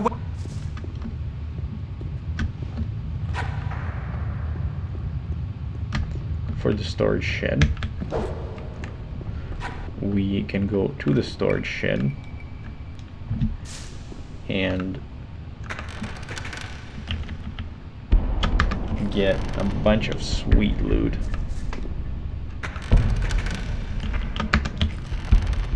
From there, along with some raven herbs. Actually, I made a mistake. Well, let me correct that mistake. And the mistake that I've made is I did not open Aaron's chest and didn't loot that. Now, that being said, stealing is wrong and you shouldn't do it. But because we're in a video game and there's a saving and loading feature in case we mess up,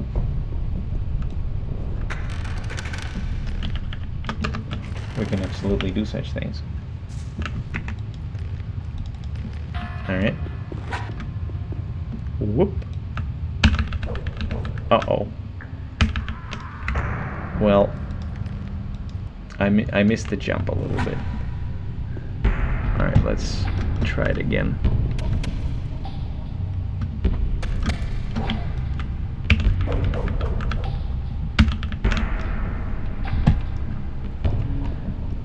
It's not too bad. I didn't aim at the right catwalk. I'll have you know that this urge of endorphins you get when you fly out and you trigger that bug, it's really satisfying. Hey! Alright, so he's upset at us, and we can sell him the key and get more XP. And this guy is upset at us because we fooled him about the meat. Alright. I'll just There we go. And this wraps up the quests that... Oh, come on. No. This wraps up the quests that we would do.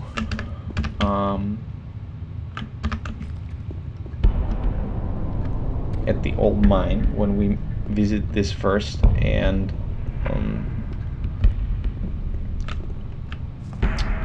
choose to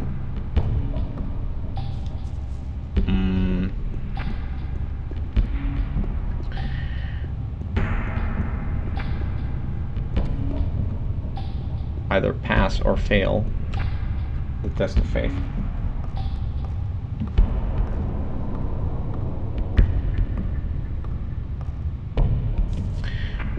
And now that we've finished that up, we've gotten a ton of experience, and again, powered up, we're going to go to the new camp. And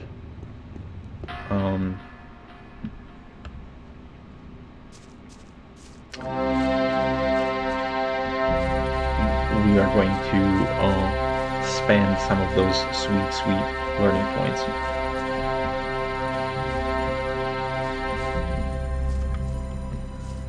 And power up again. I hope that this little segment explains well enough what you need to do in the old mine and how to get the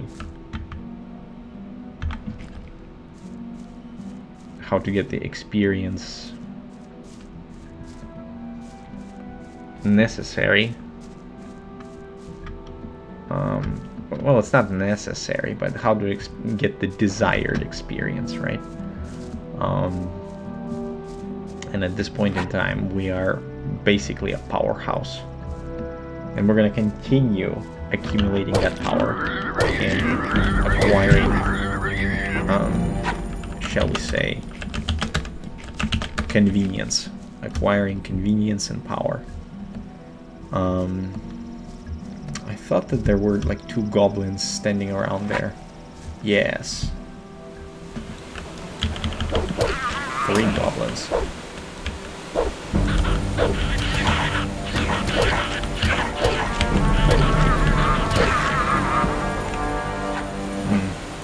They beat us up a little bit, but we are strong enough to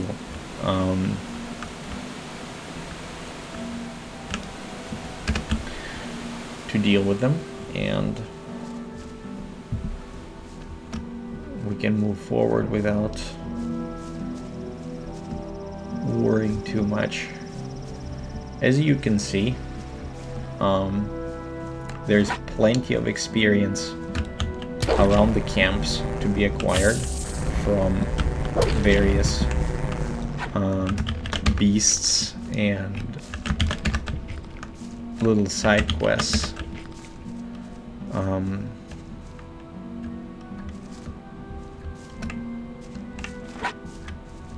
So if you missed or skipped a scavenger or 2 here and there, don't stress out about it. It's not a competition, it's a relaxation time. And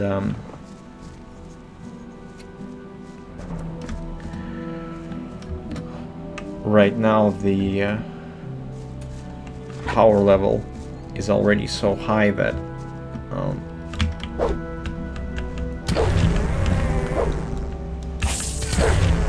the game becomes a breeze and you are somewhat of a demigod.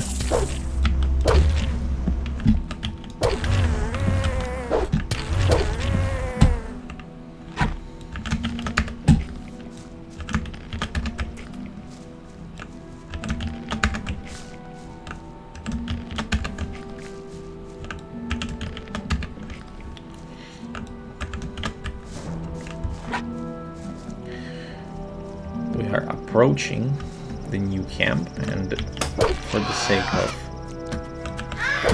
easy brownie points, we're going to clean up this area somewhat. Now, this part right here is one of the reasons why I absolutely love Gothic, right? So in here. There's a cave with some people that are clearly up to no good. What the hell are you doing here? And Let's see who's going. Sad performance. A tiny gust of wind and he would have toppled over anyway. these guys right here is they're the ones that you need to find if you choose to join the Brotherhood. There will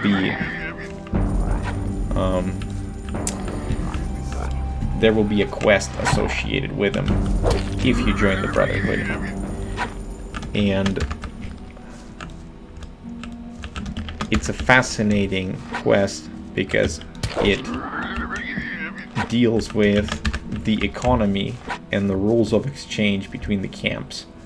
And while the Brotherhood, the guys that appear to be very chill, are in reality ruthless and brutal in many ways.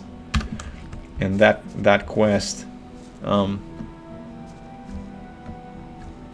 is the proof of that. Now, that being said, Templars, Templars are really cool. So this right here, this quest, is when Mordrag gives you the ring that signifies that he trusts you, and this here is also a completion of one of the requirements for one of the quests, right? If you do this, if you lead the Mordrag here, then Thoris will be satisfied with what you've done. Just get him out of the camp. Hey, just to wrap this. This guy here, he wants you to take water to the peasants. If you're new and you don't have enough power, I recommend that you help and be a bit of a slave to him. Take the water to the peasants yourself. That's no good way of treating friends. I think I'll have to teach you some manners. Slowly, you've won. He's had enough. Okay. Oh, bloody hell. Missed it by one. Because I got distracted.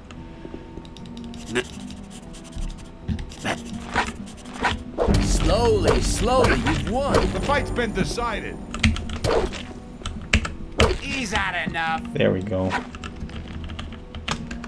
Much better. Now we don't have to take water to the peasants. And we get some loot.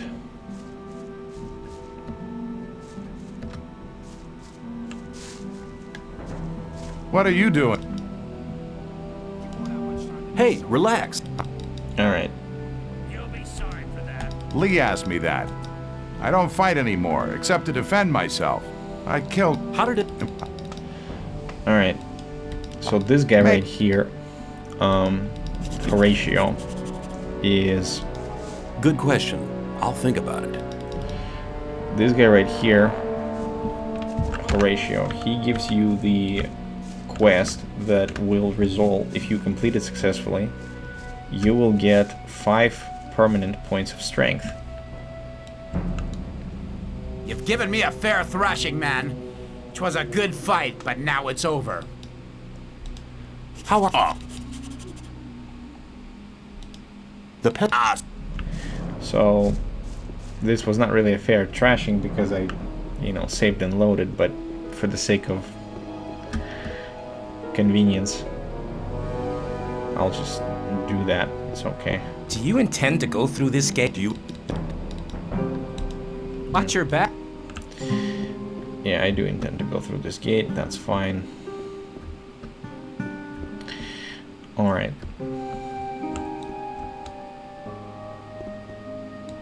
Are you looking? I'm looking. The beat of it. Sure. Alright, this guy right here, what he wants us to kill the beast, which is gnawing on the dam. and that's what we're gonna do in a little bit. But for the time being, we're going to complete a side quest, right, from Baal Kagan. And Baal Kagan, what he can do is he will tell you that there is a person that's supposed to be selling swamp weed, but he's not selling the swamp weed. And they sent out someone from the Brotherhood to basically get rid of the guy, to substitute his alcoholic partner.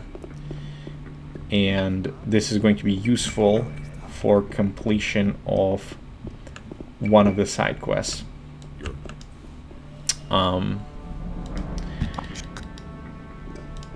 You actually need to complete that side quest in order to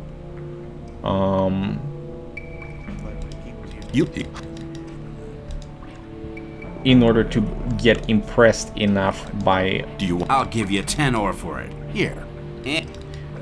In order to get impressed by Laris and people in the rogue camp. So the side quest that you have is to give away 10 rolls of swampweed to the rogues, so that they become addicted to the swampweed and will come back to buy more.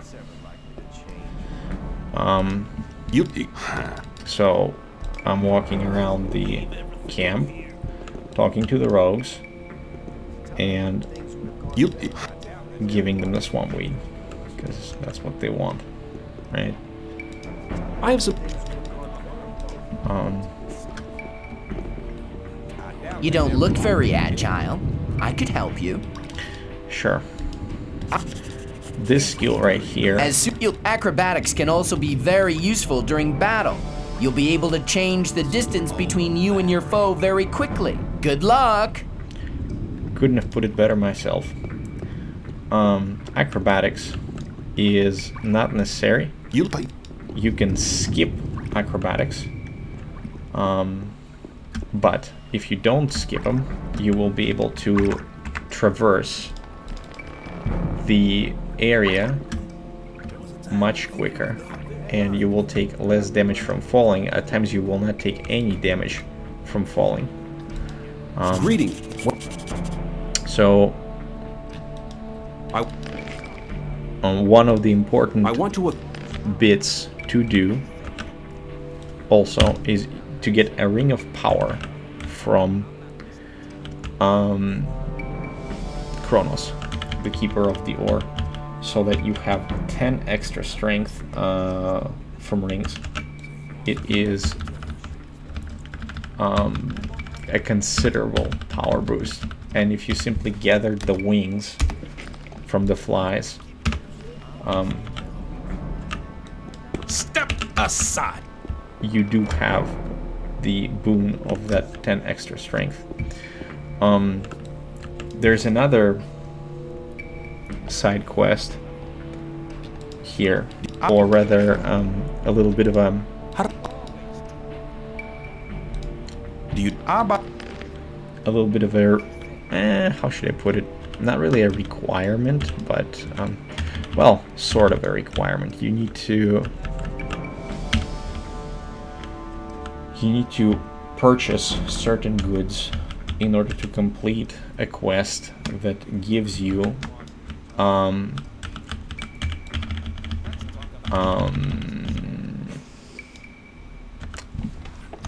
a lot of experience, right? Additionally, Wolf has a book which is called The Bloodflies, and if you read the Bloodflies book, you will be able to get additional trophies from the Bloodflies. Hey, a new face. Who are you? So Gorn here is our pal and our buddy, and he gives us a quest to basically Boring fight. deal with Shrike. That was a good hit! The fight's been decided. Shrike, in his infinite wisdom, decided to disrespect the mercenaries and not ask anybody if he could live on the other side of the hole that contains the ore that the new camp is gathering. You won't have much time to be sorry for it. That's right, because I won't be. You looking for trouble with me again? Get lost. I'll talk to you later. There we go. And now we talk to Gorn. Come on.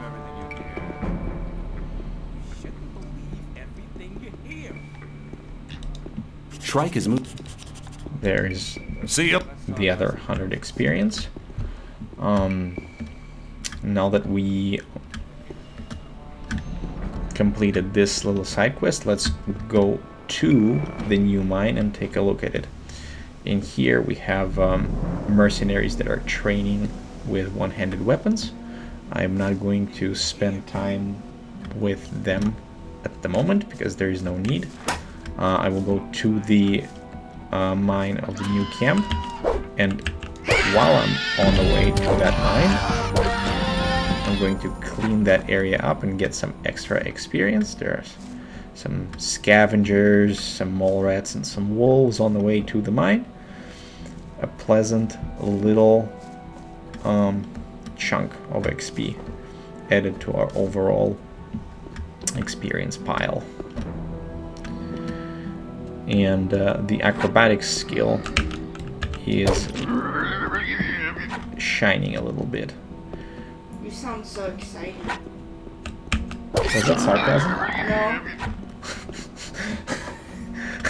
No. No, that was sarcasm, which means the previous statement was also sarcasm. I don't know. You're really good at this, you know that, right? No. Alright. So that wolf just ate the mole rat. No, he didn't eat the other mole rat, but we got the wolf. So this is what, 140 plus 150, that's like 290 points of experience that we got. Ah, a visitor. Don't make any trouble here. I certainly will not be making any trouble. Maybe just a little bit of trouble. Now this little bit right here is going to save you some money potentially. Right here there is Swiney, the leader of the diggers and the engineer. The leader of the engineers that basically helped to build the mine. Now he asks you a question. Do you know how to be a digger, or do you know anything about it? Yes. Good. Then you know what to... If you say yes, he's gonna somehow, for whatever reason, take off his pants and give his pants to you. Now, the reason for it is because it's a quest item. Now you have 2 pairs of digger's trousers, and even if you don't have any ore at all, and you didn't buy any digger's trousers from Fisk in the old camp, in here you can buy digger's dress, which is also digger's dress for the new camp specifically, right? Which is the item that is used in order to get access to a particular area, which is the bar, without paying the entrance fee. If you don't have these digger trousers on, you will pay the entrance fee. Now this right here is a quest that either gives you bonus gear and bonus XP, or just bonus XP and makes you look like a fool. So yeah. Hey, you, what's up? Hi. You're walking about here as if you were searching for something. Really? Maybe you're right. Why? Great, ask me. Maybe I can help you. What did you have in mind? What do you need? What about a good sword, thick armor, or access to the mine? Ah, no, that's nothing. I can give you something that will make your eyes pop out of their sockets. I can give you a weapon that will defeat any foe. You only need to do me a small favor, then it'll be yours. What do you say? What will I have to do for it? Very simple. Get me 5 apples, 2 bottles of rice schnapps, 5 bottles of beer, 3 loaves of bread, 2 pieces of cheese, and 2 bunches of grapes, and we're in business. Believe me, you won't be sorry. As I just said, you'll really defeat any kind of enemy with it. Okay, I'll see what I can do then. Very good, but hurry up. Don't forget, 5 apples, 2 bottles of rice schnapps, 5 bottles of beer, 3 loaves of bread, 2 pieces of cheese, and 2 bunches of grapes, okay? Of course.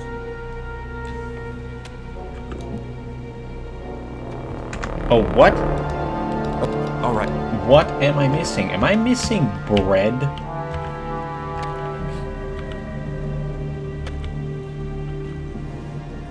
I thought I have everything. I don't have an apple. Wait a minute. Yeah, I did not pick up the apples. Wait. Maybe there is an apple somewhere in the house. Hey, you! But lucky for you. I would have enjoyed polishing your mug. Hey, you! The right decision. Okay.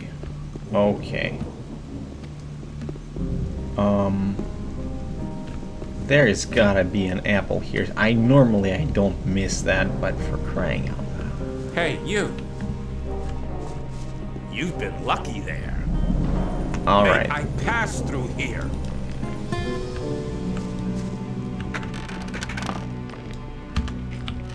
Okay, there is no apple.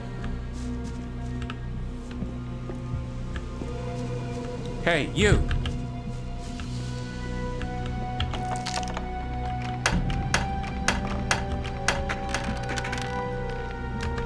Okay, there is no apple. I know there is an apple here somewhere.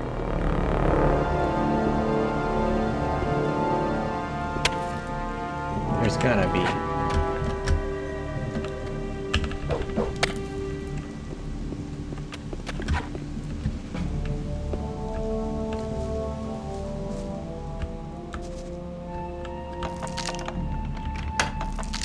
The quest for an apple.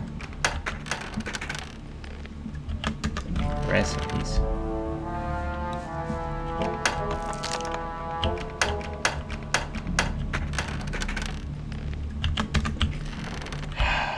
No apple. I will find an apple. Hey, you! The right decision. Hey, you! Get out of here! Okay, fine. You're learning fast. Hey, you! You're learning fast. Yes, I am. Hey, you!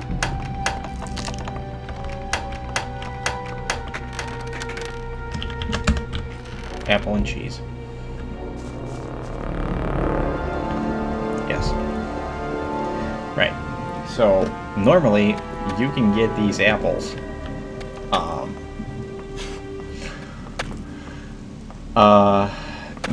Near the Cavalorn Street, which is the hunter between the old camp and the new camp. There are 2 apples laying around there. There are apples you can buy in the old mine.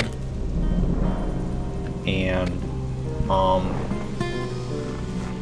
you can buy some apples in the old camp as well. So I was missing an apple. I have all the stuff on me. Now we'll do the deal with that super weapon, right? Then show me the stuff first. Here you go. Yeah, great. Well, give me the thing now. Forget it. What? Did you really think you'd get something for it? I mean, if you're stupid enough to believe that, you don't deserve any better.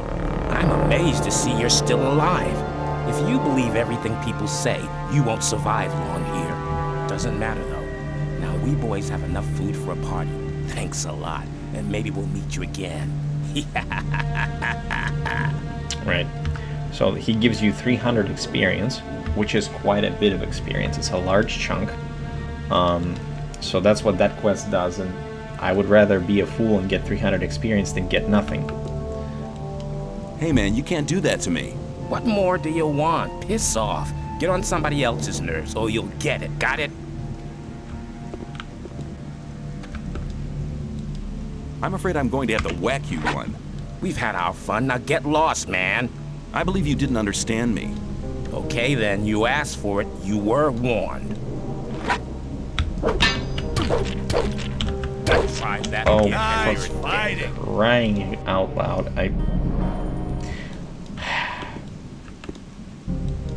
Hey man. What? I'm afraid I'm going to have to whack you one. We've had our fun, now get lost, man. I believe you... He's had enough. Alright. Let's take our stuff back.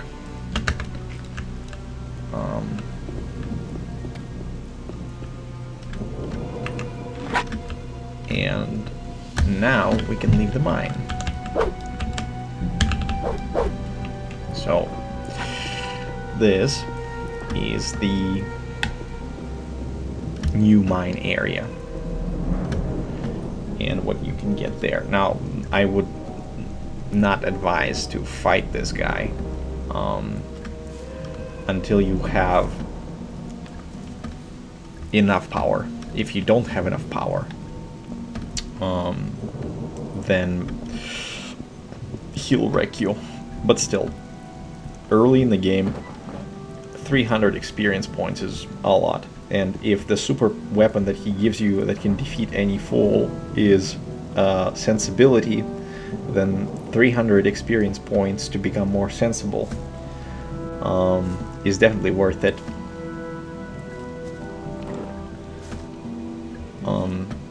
Yeah. Cool beans. Cool beans. Overall, going into the mine early on, definitely worth it, because, or especially if you don't have, if you choose not to go into the forest and perform the cleanup stage that the forest power-up stage rather that I've done, then getting this, you'd probably get what? Let's say 4 scavengers you kill for sure, a wolf you will kill for sure, so that's 300 experience. If you complete that quest with getting the party supplies, then you will get another 300 experience, which makes it 600 XP.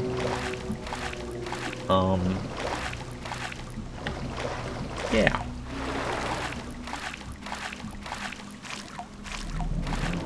That's really, really good.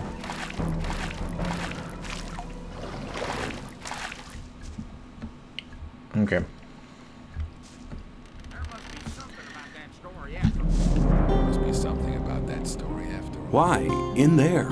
Forget it. Silas only wants to see scrapers and rogues in his bar. And you're in trouble. That's how I'm a scraper, and I'm thirsty.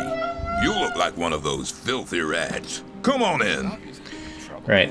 So because we're wearing these diggers trousers, they let us in, and we don't have to. We don't have to pay.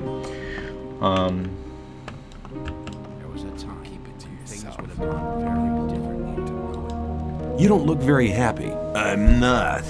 I need to get rid of a whole pile of weed. You're here to sell goods from the sect camp? Yes, but I just can't be bothered. Hang on. Better not go rushing. I could sell the weed for you for a consideration, of course. Forget it. I'm not as drunk as all that. You just go running away with it. I thought that had been cleared up ages ago. I'll tell you something, you have a problem. Bal Kagan will make sure you'll be replaced. What? The sleeper have mercy on me. I need to get rid of this stuff. Here you go. Have another drink on me. Thanks, man. I'll drink to your health. Keep it to yourself. People don't need to know it. We're basically convincing him to give us the weed, and the two conditions are you need to talk to Baal Kagan and learn about him, about Isidro, and you need to learn about or you need to give him a schnapps. Think about it. Give me the weed and we'll share the profit. Oh man, I need to get rid of this stuff. You wouldn't try to make me look like a fool, would you? I give you my word. Good. Here's the stuff. You should get at least 400 ore for it. That would be 200 for each of us. I'll be waiting here. Come back as soon as you have the ore. Do you know who'll take bigger amounts here? Right. So, I sold the weed. And my two. It was. So when you come back to him and you give him 200 ore, that gives you 500 experience, which is huge. Huge chunk. What you can do is you can sell him whatever stuff and essentially get all the ore back. Now this next step is the requirement to complete Horatio's quest. You need to talk to Jeremiah. What are you doing? I'm making rice schnapps, boy. Here, have a bottle. And you can take this schnapps bottle, obviously, to take care of the Isidro's requirement. And then when you... What can you tell me about the Rice Lord? He's a damn swine. His thugs pick on the weak and force them to work in the fields.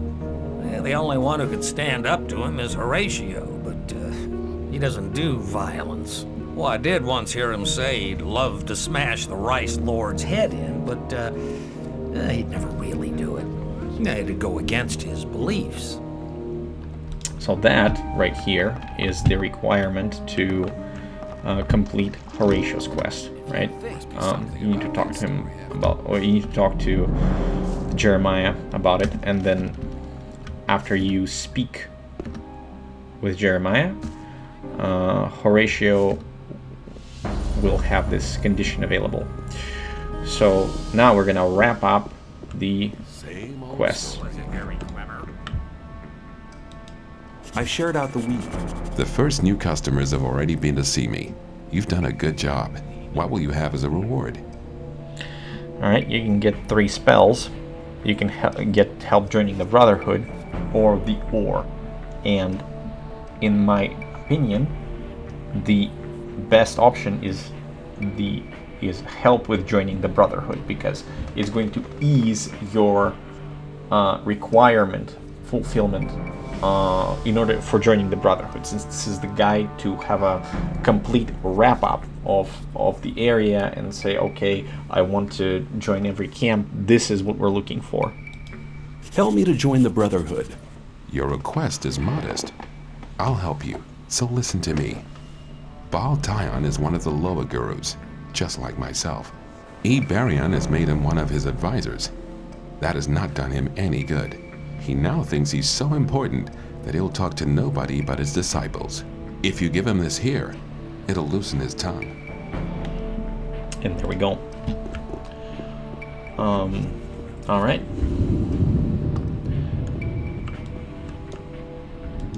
Hey!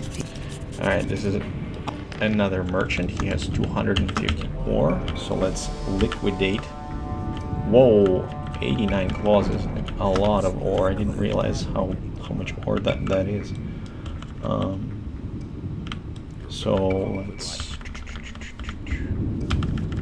You could actually sell the swamp weed to him and get the 200 ore from Sharky. What's the term? Monotone?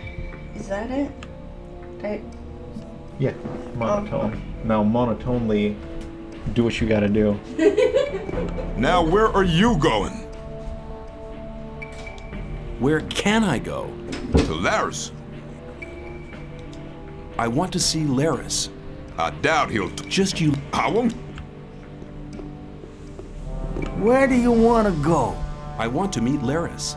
Laris is here, but you need a good reason to disturb him.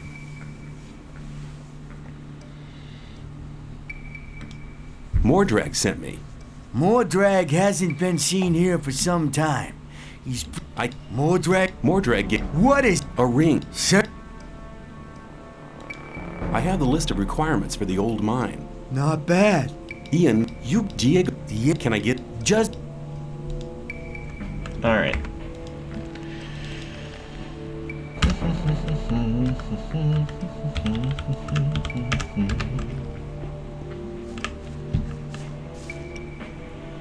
Let's talk to Laris.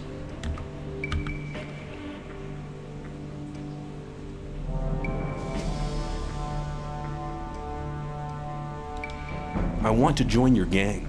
Oh, yeah? What have you got to show for yourself, then? Mordrag sent me. He gave me a ring for you. But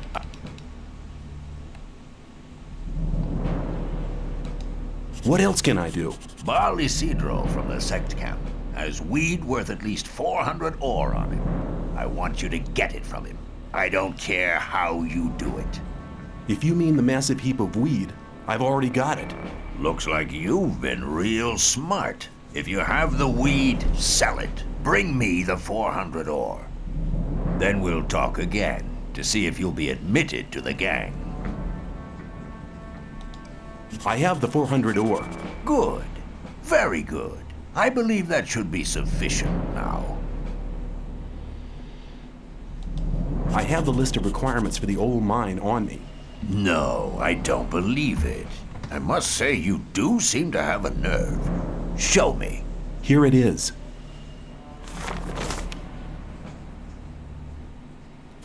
Indeed. Do you know what we're gonna do with it? We'll add to it, and you'll take the list back to the old camp. Then, when they deliver the stuff to the mine, we'll mug them and take the lot. It won't take a minute. Here's the list. You know what to do. So at this point in time, you would... what you should not do if you bring the list and the test of faith to Laris, do not ask him if it's enough for if you've done enough to join the gang, because if you do that, right, so taking the ore from Baal Isidro and showing Mordrag's ring and then bringing in the list of requirements from the old mine is enough, right? And you would join this gang. You would join this gang, but that's not what we want to do. We don't want to join a faction, right? What I'm gonna do is improve my skills a little bit.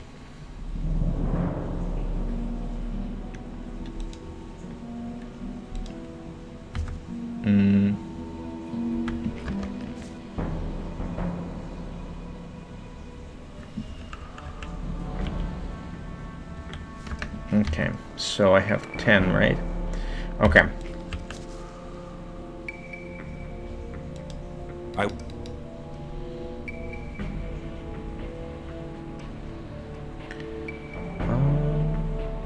So that's 91, 92, 93, 94, 95, and that's it.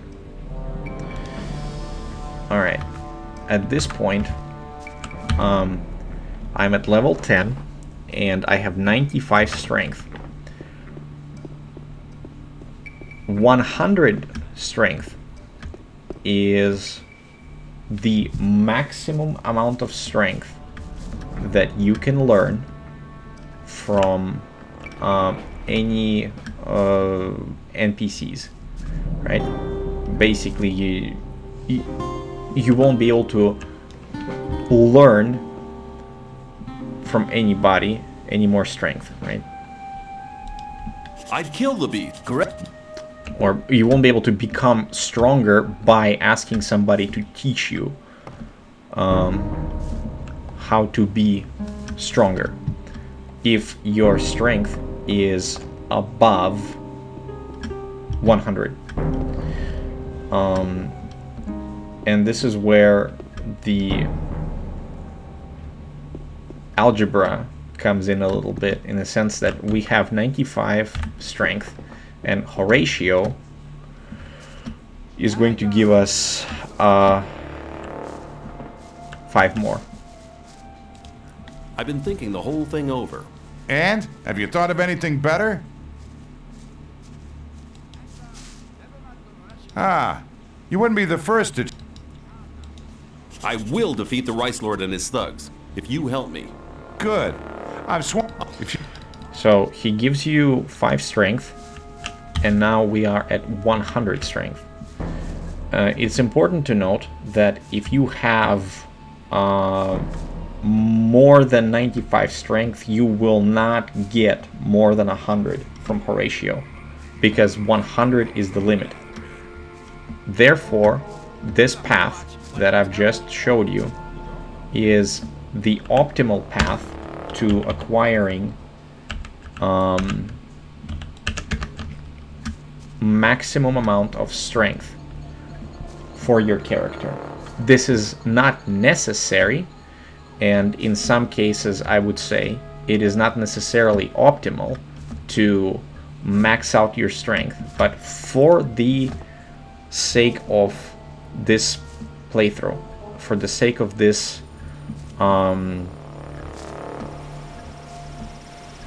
guide rather, it lines up very well. When you go to the old camp, then you clean up the forest area outside of the old camp, between the old camp and the swamp camp, and then you go to the new camp and fulfill the quests that are needed, right? So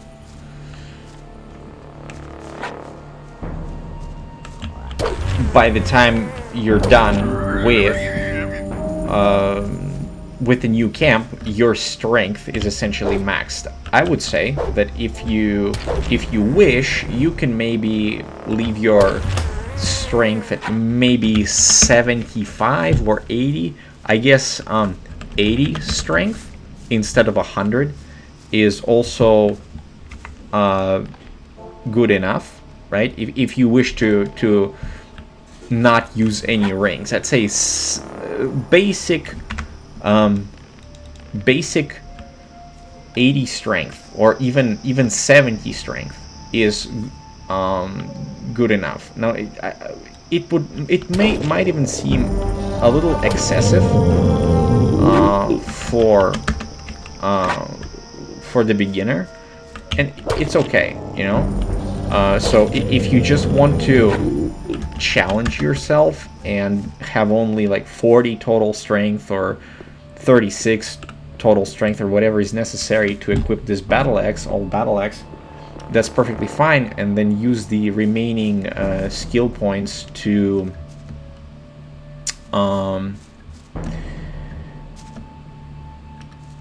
learn one-handed combat or two-handed combat.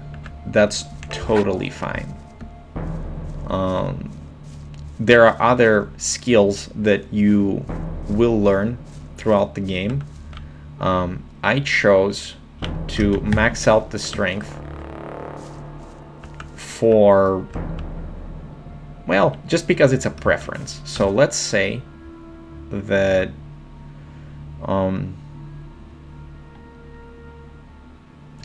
70 strength basic 70 strength is your desired amount, right? Is what you should go for, without any rings equipped. Now that I am at level 10 and I have enough strength, I would say that if you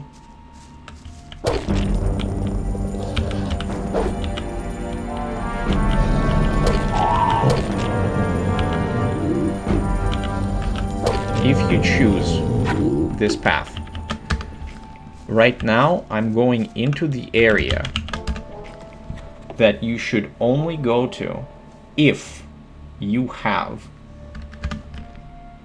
this old battle axe and your total strength is 89. You need at least 89 strength. And you need to have this battle axe equipped in order to do what I'm about to do.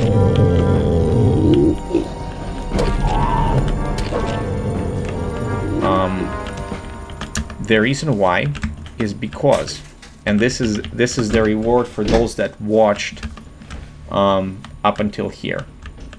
The total power level of a melee hit is a sum of weapon damage and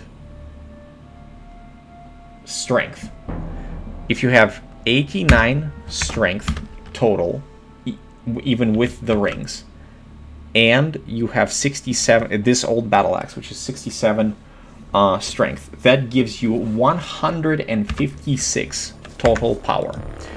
And if your power level is at 156, you are capable of one-shotting goblins. One-shotting goblin warriors. Now this here is going to be a bit of a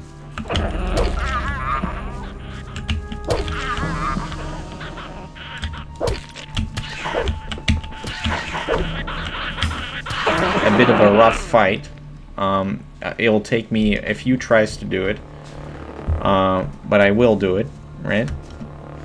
Because if you do this portion inside of chapter 1, you will get an extra troll.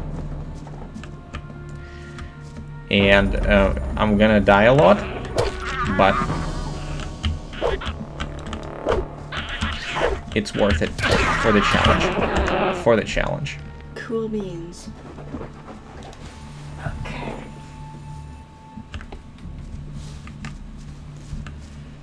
Actually, in order to do this right, you need to be slow and steady, right? You lure the goblins, ideally,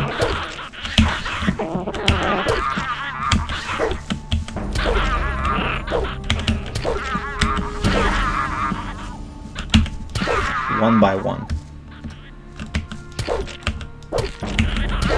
One by one. And if you lure them one by one, you will be able to clean this area up.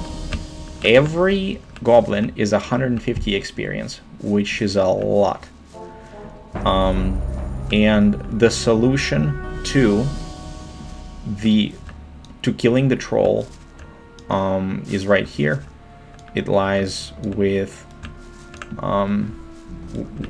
well, at this dead body, right? So even as a digger, you can do this, right? And we've passed the first pack of goblin warriors. We just gotta make sure that we don't alert the troll. And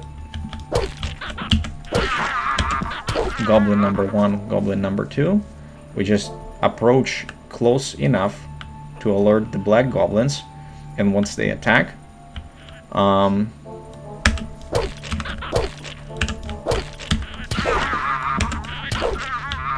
we clean the area around. We clean the area around the black troll. So now that the black goblins are dead, we equip the spell of shrink monster, and we have enough mana, it's just the default portion, to do this. And I think we're, yep, we cast the spell, and voila, the troll is shrunk, and we got it. Now, as I said, because this, if you do this in chapter 1, which is where we are, this troll will respawn later in the game, and this area here is like, how many goblins have I killed? Probably about 10, maybe a little bit more than 10. That's 1500 experience plus the black troll, which is 2000 experience. That essentially gave us an extra level, and that's that's a lot, right?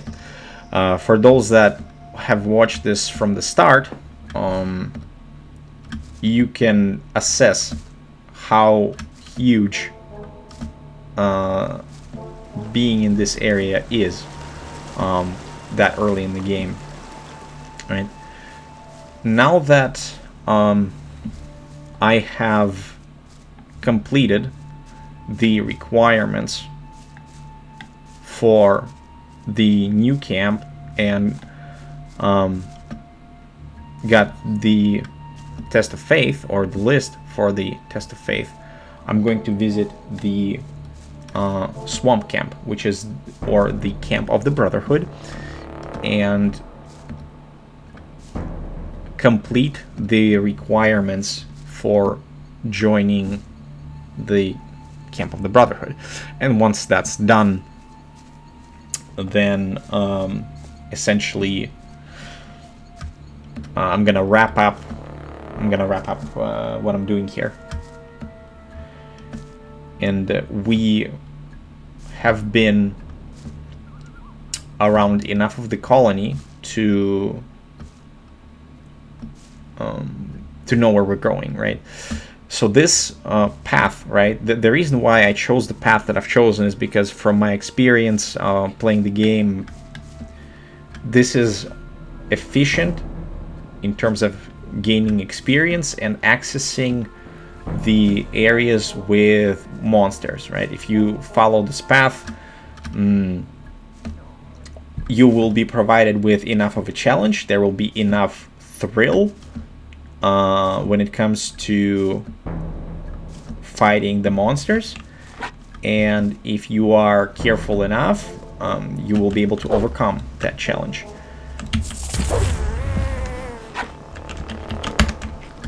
So here we are, near the swamp camp. There's another area that you could skip for the sake of the story, but you don't have to skip it, and it's this area across the bridge, which is full of black goblins. These are not goblin warriors. These are black goblins. They are considerably weaker than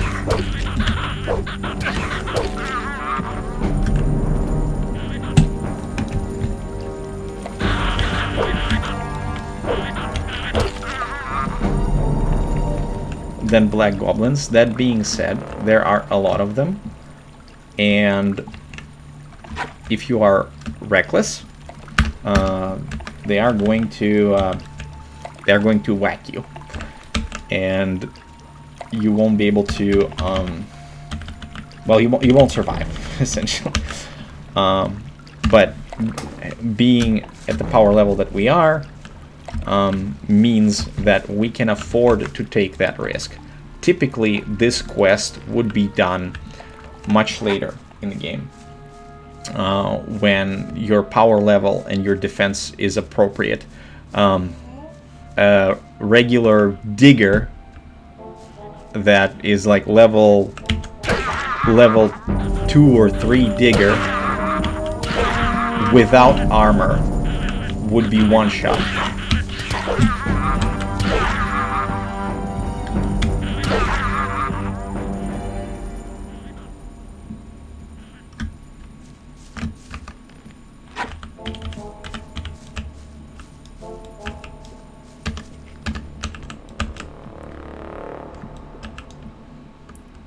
But so cute. Given the optimization I've done,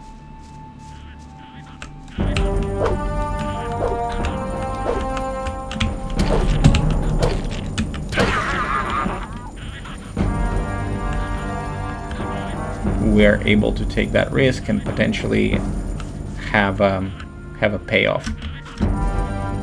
He's stuck in textures. Actually, both of them are stuck in textures. And we're gonna use it to our benefit.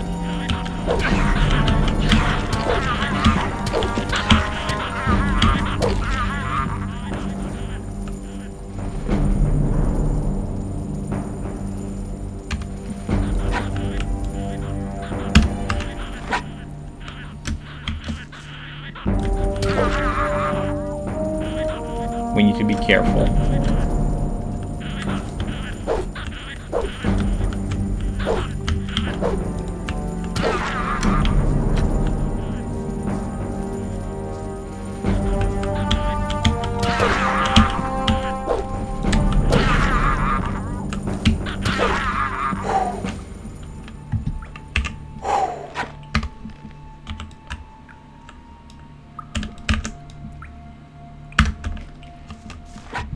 Got him. One more. But then the music became ambient rather than connected to combat, which means that we've defeated the goblins. And I think there were 20 of them in here or something like this, which is another 3,000 experience that we got. And in here there is this almanac, which will be useful later in the story. You know what, why don't I give it one more little strut around the little caves, but I don't see any more goblins walking around, so I think we cleared the cave is clear. And you need to visit this location in the game only once, right? So since we wrapped up most of the quests in the old camp, we finished all the necessary quests in the new camp, and this is a necessary quest for the story later on. I'm not gonna spoil what it is, but we also wrapped this up. Now we're going to go to the camp of the Brotherhood and finish, start and finish the quests there. It's going to be relatively simple to do, given where we are.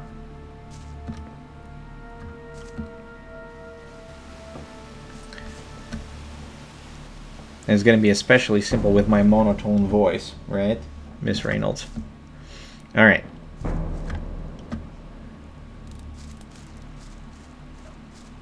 Here we are. So there is Baal Parvis, and we just take the XP from him because we send him on his way. Greetings, stranger. What? Greetings. we're gonna say that we want to join them. Talk to Lester, and he has a whole bunch of useful information that you can get by talking to him. To the tutor. Follow. But the requirement for joining the camp is to convincing the gurus, and we need to convince 4 of them. And this is how you convince one of the gurus. You talk to Lester, you tell him to lead you somewhere, or you ask him to lead you somewhere, and... But I want to talk to your master. Forget it. I'm sure That's really not... How can I get your master to talk to me? You have to know what he wants to hear. And that is? Listen, when we're with him the next time, you'll address me and we'll have a little talk. Baal Namib is worried because many of the novices don't only pray to the sleeper, but also to their former gods. You'll tell me that you've renounced the old gods and that in future you'll pray only to the sleeper. Then I'll ask you why you made this decision, and you'll say that you had a vision in which the sleeper summoned you. He'll be interested then. Do you think you'll manage that? No problem. May the sleep... No. He's still guiding us. At this point, you can tell him that you've changed your mind. Now, if you wish, you can talk to Melvin. Melvin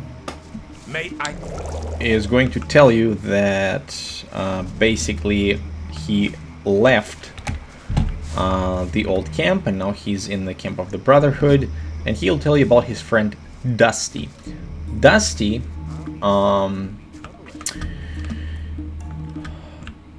is the one that you can lead from the old camp to the new to the Brotherhood camp in order to win the favor of one of the other gurus. It's an option, and if you really want to join the camp of the Brotherhood, you can do that. Dusty is located in the outer ring. He is near the area where Fisk is.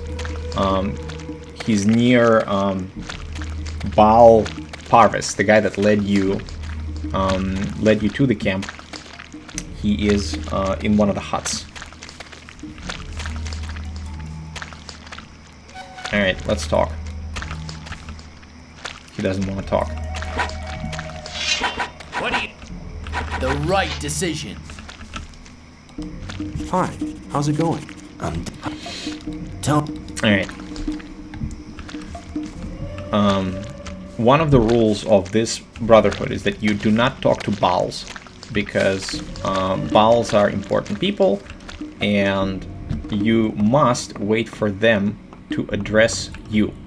Only then will you have a proper conversation. Can you train me? Out of my sight, unworthy one. I instruct only. Right.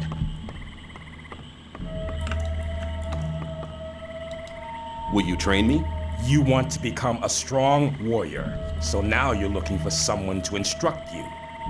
Commendable, but I'm not the man you want. I dedicate my time only to those belonging to the Holy Circle of Templars.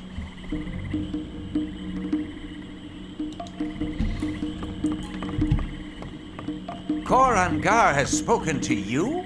What did he say?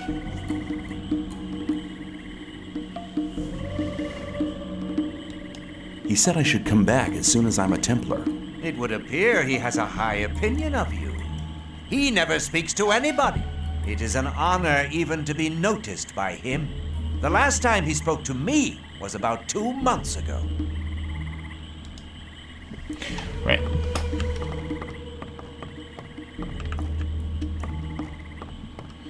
Okay.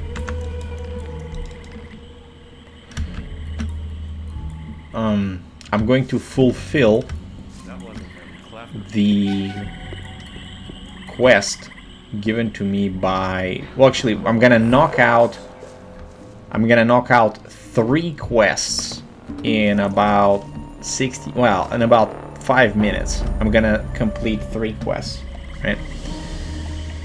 The first quest is the one with Bile Tyon, where we give him the prepared dream call. Here, Master, a modest... And we need to leave him be for a time.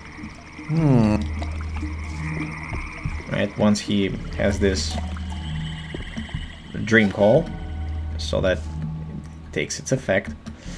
Gorim is the guy that refuses to work.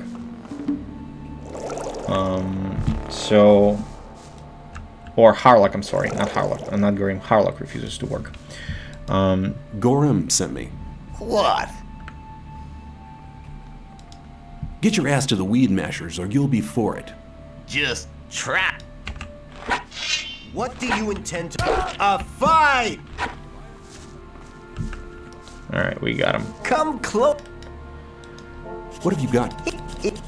Alright. So he gives us a ration of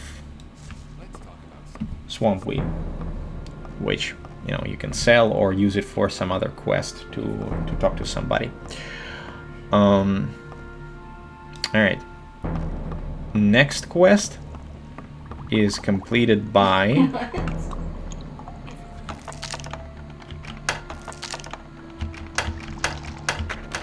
opening this chest and getting the Colombe's recipe, which is a recipe that Dexter wants. What do you... I would like to join the Brotherhood. I've heard you're the master of the novices and that you decide who's allowed to join. I don't have time. My experiments are too important for me to spend any time on new novices. I'll rely on the judgment of the Baals. When they say you're ready to wear the robe of a novice, come back to me. And there we go. Korkalom will refuse to give you the recipe for the health potion. Put the weapon down. Alright, now that Harlock is awake. Looking for trouble. Well, do you feel... Oh. There's the 300 XP, and he's going to go to Gorim.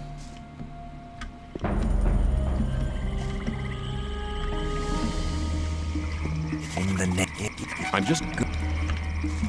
So now we talk to Bile Tyon, which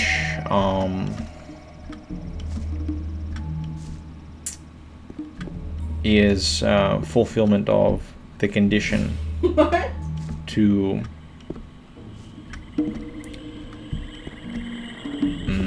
please one of the gurus.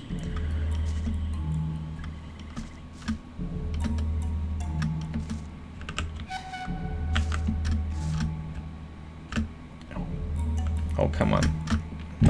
Don't get stuck in the air. There we go. There we go. All right.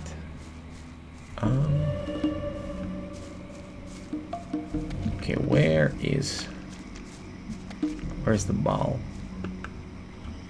There he is. I have spoken to Gorim. You have done one of our... Alright. So I've spoken to Gorim, he says, and now Harlock is mashing the weed. Next quest is to gather the swamp weed and to bring it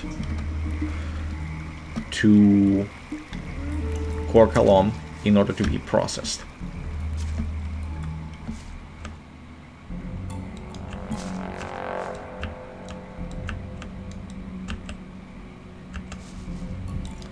Galaran sent me. I'm to collect all the...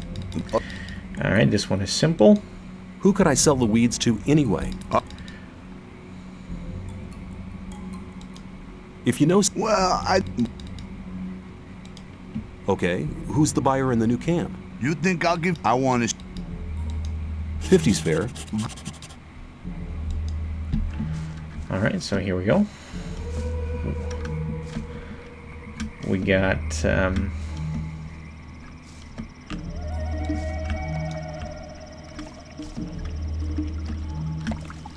our first ration of the swamp weed, and now we're gonna go to the other end of the swamp to collect the second one. And the requirement to collect the second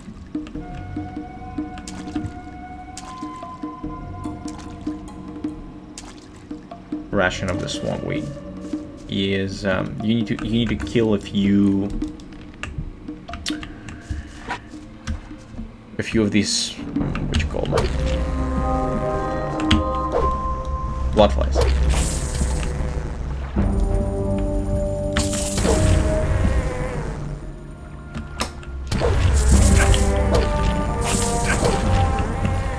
All right.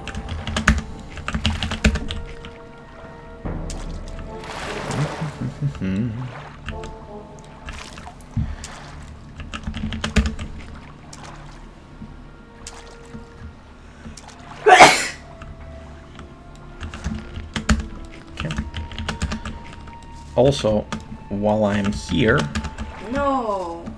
I'm going to collect a couple of plants, which will be important later on.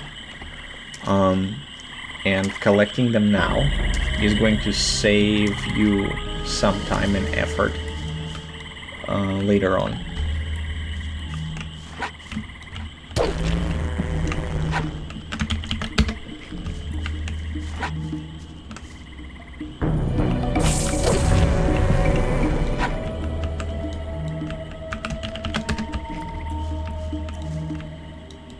Let's see if I have them all.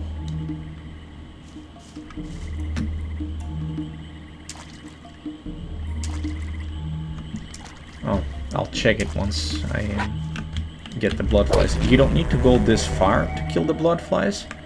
Only the nearest blood flies need to be killed in order for the requirement to be completed. But hey, easy pickings, right? So what you should have by the time you're done here is at least 5 healing herbs with 4 yellow leaves. Right? 5 of them is enough. And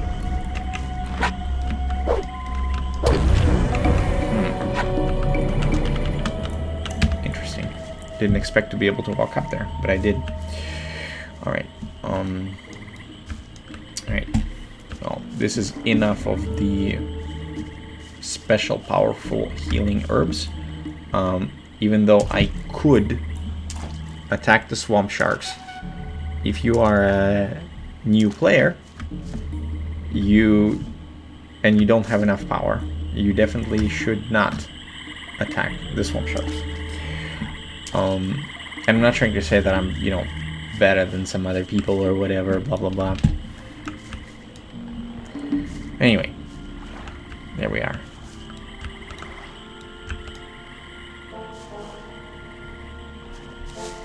Balaran sent me. I'm to take the whole harvest to Kalam. You think it's that easy, do you? Go see him and ask if you don't believe me. I have a better idea. And what do you want me? Work would be much easier. I don't see any more blood flies anywhere. No more blood flies. There we go. That's 500 extra experience plus the experience from the blood flies, right? And there we are. The next step is to take it to Kor Kalam, which is what I am trying to do. Oh, there we go. It's a little tricky to get out of here.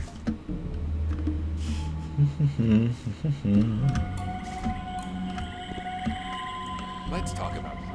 Alright. Oh, come on. That wasn't very clever.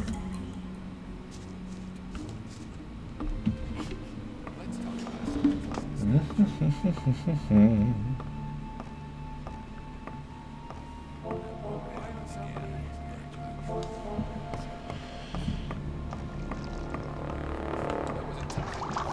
What do you want?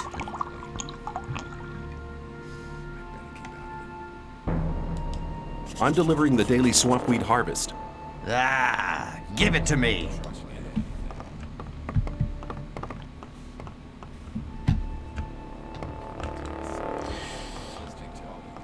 He's a little cranky. Just a little cranky, because his experiments are clearly way too important.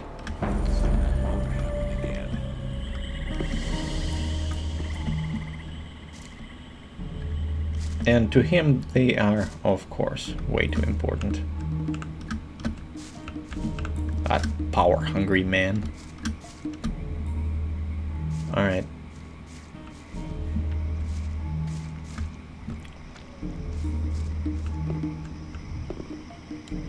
You have defended our gatherers. You have not only proved that you're on our side, you have proved that you are a worthy servant of the Sleeper. I believe you are ready to wear the robe of a novice. Peachy. I took the swampweed to Kor Kalam. You have done well. I have a small reward for your efforts. Here, take it. It's a magic sleep spell. You can only use it once, but I hope it will be of good service to you. Excellent.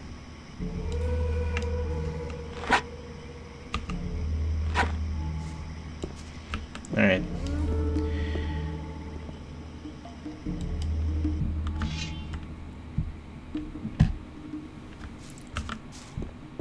Took a nap until the morning, because the next and the final, the fourth ball that we need to convince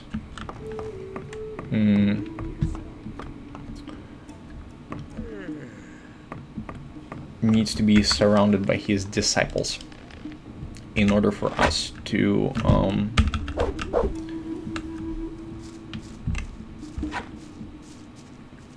convince him, right? So there's one of the novices, because balls are cooperating, right? We defended the gatherers and we got the sleep spell. We learned that Baal Kadar would be impressed if we use the sleep spell on one of the novices. Come on, put that... The right decision. What are you doing? I'm trying to meditate with my disciples. Who taught you to use the magical powers of the Sleeper? Nobody. It was very easy. I want to acquire magic writings. Alright, so now he will trade with you, and you will be able to, get some spells. You can also get, if you... Hey! What? If you complete this quest and get his approval, you'll be able to get Ring of Iron Skin, which is also powerful, so I might as well buy it as a reward for my efforts. And I'm gonna use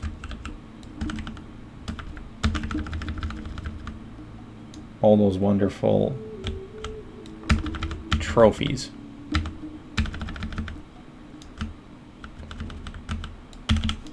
There we go. All right. I'm gonna check something here real quick to see if this is a point of no return in terms of joining the camp. I don't know if telling that I've convinced the Baals will simply make me a novice, or I can, you know, move that choice to another time. What do you... I think I have convinced the Bowls. Bal Oren says... Carry on. Bal Kadar can say, thanks to me, Bal Time. And? That was it. You're... Oh, wait. I'll be sick. May this...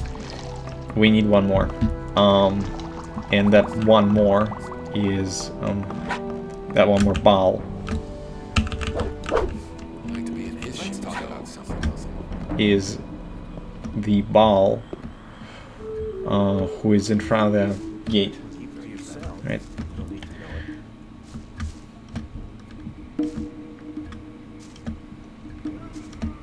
So I'm going to go ahead and fulfill the 4th condition for joining the Brotherhood. Ah, it's... I have renounced the old gods.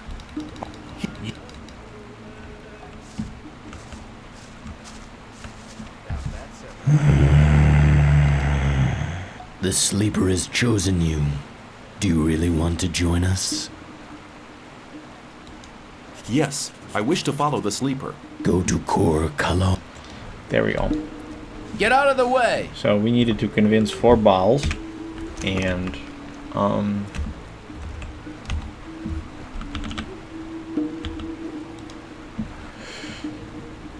okay, Cold Girl will let me join Brotherhood as a novice if I manage to convince the 4 Bals. Bal Tion is impressed, Bal Oren is impressed, Bal Kadar, and Bal Namib. And there we go. So if I go to Kor Kalom right now, I can join the Brotherhood. But that's not the finishing part of this, right? Now, technically, from the moment you've entered the Brotherhood's camp, that I've shown you, right? First, we went to the new camp, and we've gotten the special blunt for one of the Bals. That was one of the conditions, right? So the path that I followed allows you to make that easy loop and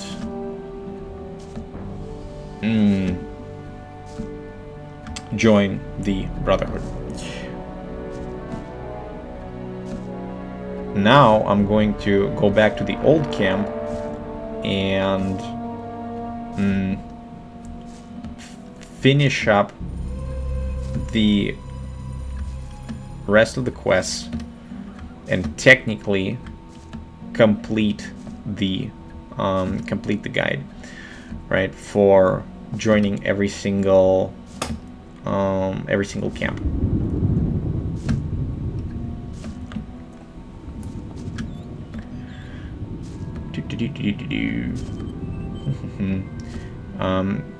This wrap-up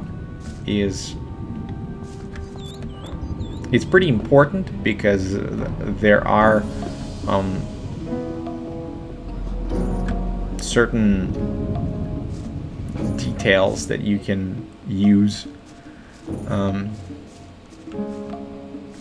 in order to empower yourself even further. I have the recipe you wanted. Very good. Alright, there we go. Good. You hate it. Okay. So, we fulfilled the Dexter's quest. We fulfilled Whistler's quest. We fulfilled the quest of Scatty, right? Who is the master of the arena. Now we go to Sly. New here, are ya? I don't know your face. And he's the one that wants for... I'll see if... He's the one that wants the amulet. And this is where... This is where, when we're done, right, with everything, this is the proper time to give the amulet to Neck, essentially.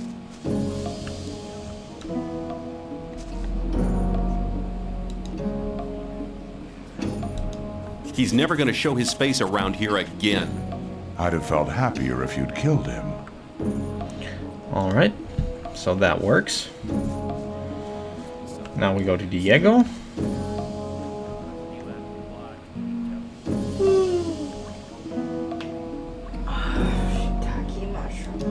I have the list from Ian.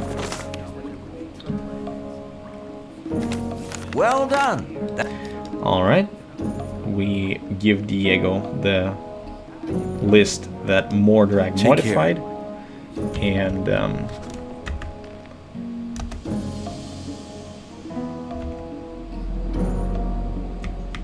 let's see, let's see here, Scatty.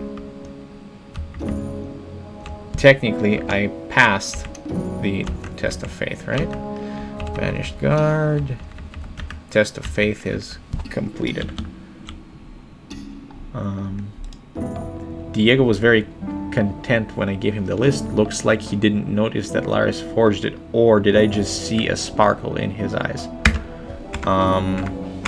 So... Mr. Excitement here. Do you need the light on? Yes. Well, you can... Okay, fine. You can turn it off. What I need is no interruption. Well, I need to interrupt you to figure out if I can turn the light off. Alright. Now at this point in time, I've completed the conditions, and technically speaking, I could just save up, and now I would choose, do I want to go to the swamp camp, the new camp, or the Brotherhood, right? Because I'm not a member of any camp. But there is a trick that we can do. It's not really a trick, it's a bonus, right, that we can do. What about my esteem within the camp? I've talked to a few people. So now that we've completed the quests, take care. We can go inside of the castle.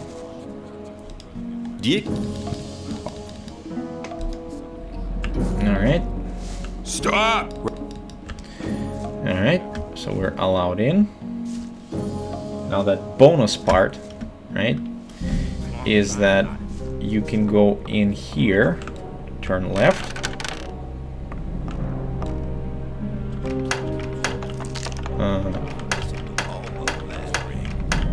open this chest, and get a potion of strength. Strength +3, which will bring us, if we take off the Ring of Power, to a total of 103. The next thing we can do is talk to Milton and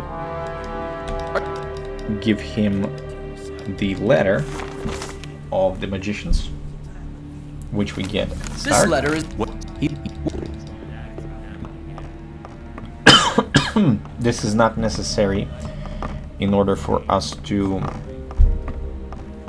join the camp, but it is our first quest, so might as well grab that XP. Caristo. Seal. Alright, now we can go to Torres, and Caristo sent me. You have done us. The best reward here is... I would like to have the mana essence, I think.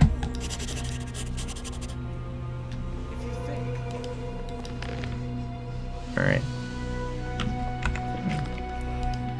Because the mana essence gives you a permanent bonus. Permanent mana bonus. Which is essentially like 3 skill points. Hold it, what are you doing? I want to go in. Are you kidding? Why don't you ask Doris? I will. If you're lying, you're as good as dead. Are you saying I can... Yeah. Right. So... What can I do for you? Now we can talk to Raven, and he will lead us to Gomez. Now, I'm not going to go there and talk to Gomez, because that's not what we're here to do. We're here to be naughty.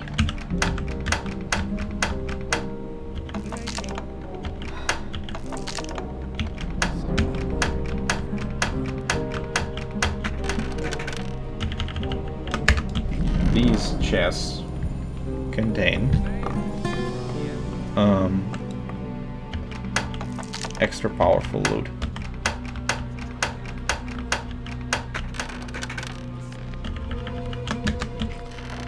And we're still not joined with any camp, right?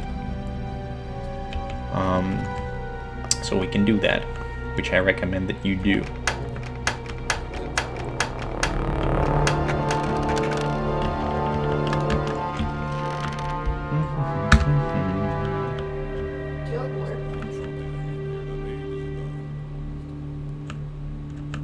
I still have 10 lockpicks. Alright, the final robbery, which we will do, whoops, wrong room.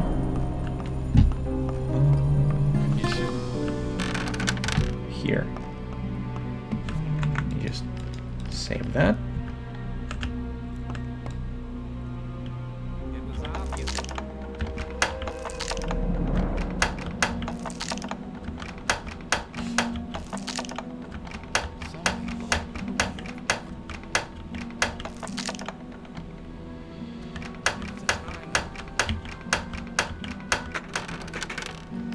Alright.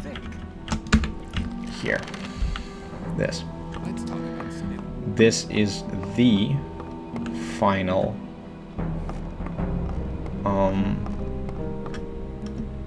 let's say grab or a bonus that I'm going to do before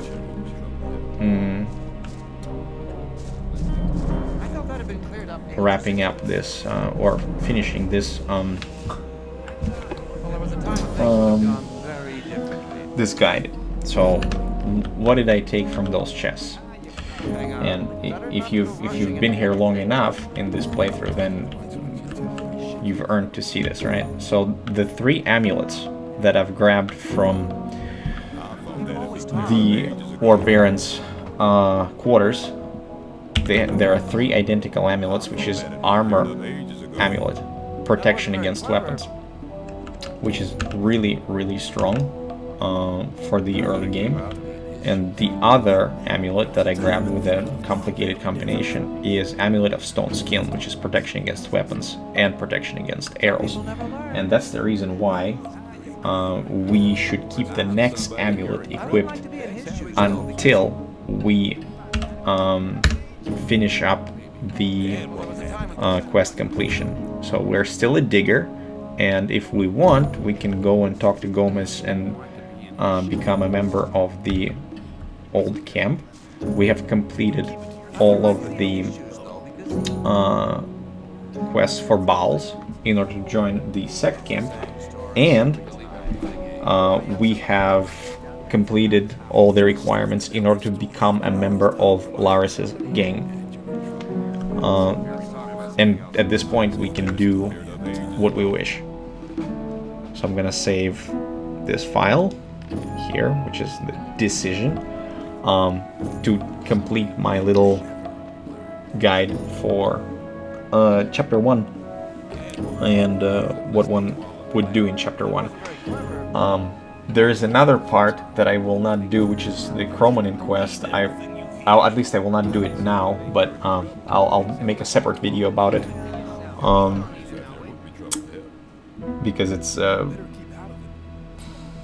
it's difficult to do before you join any faction. But I might do it for the fun of it later. So we are at level 12. We have 108 total strength. There are 20 skill points to spare, and we haven't joined any faction. I hope you've enjoyed this little guide, and if you want to watch any particular section, you can look at the timestamps below. If you want to join my social media, the links also will be at the bottom. Thank you very much for watching, and the guide in Russian language, which is going to be essentially me doing the exact same thing, except I'll do it while speaking Russian. I'll release that a little bit closer maybe to the release of the Gothic remake. Alright. What about subtitles? I want to do it verbally instead of subtitles. Alright. Thank you very much for your time. Gothic 1 is an amazing game, and I hope you will enjoy using the little tips and tricks that I gave you in this playthrough. It definitely deserves your time.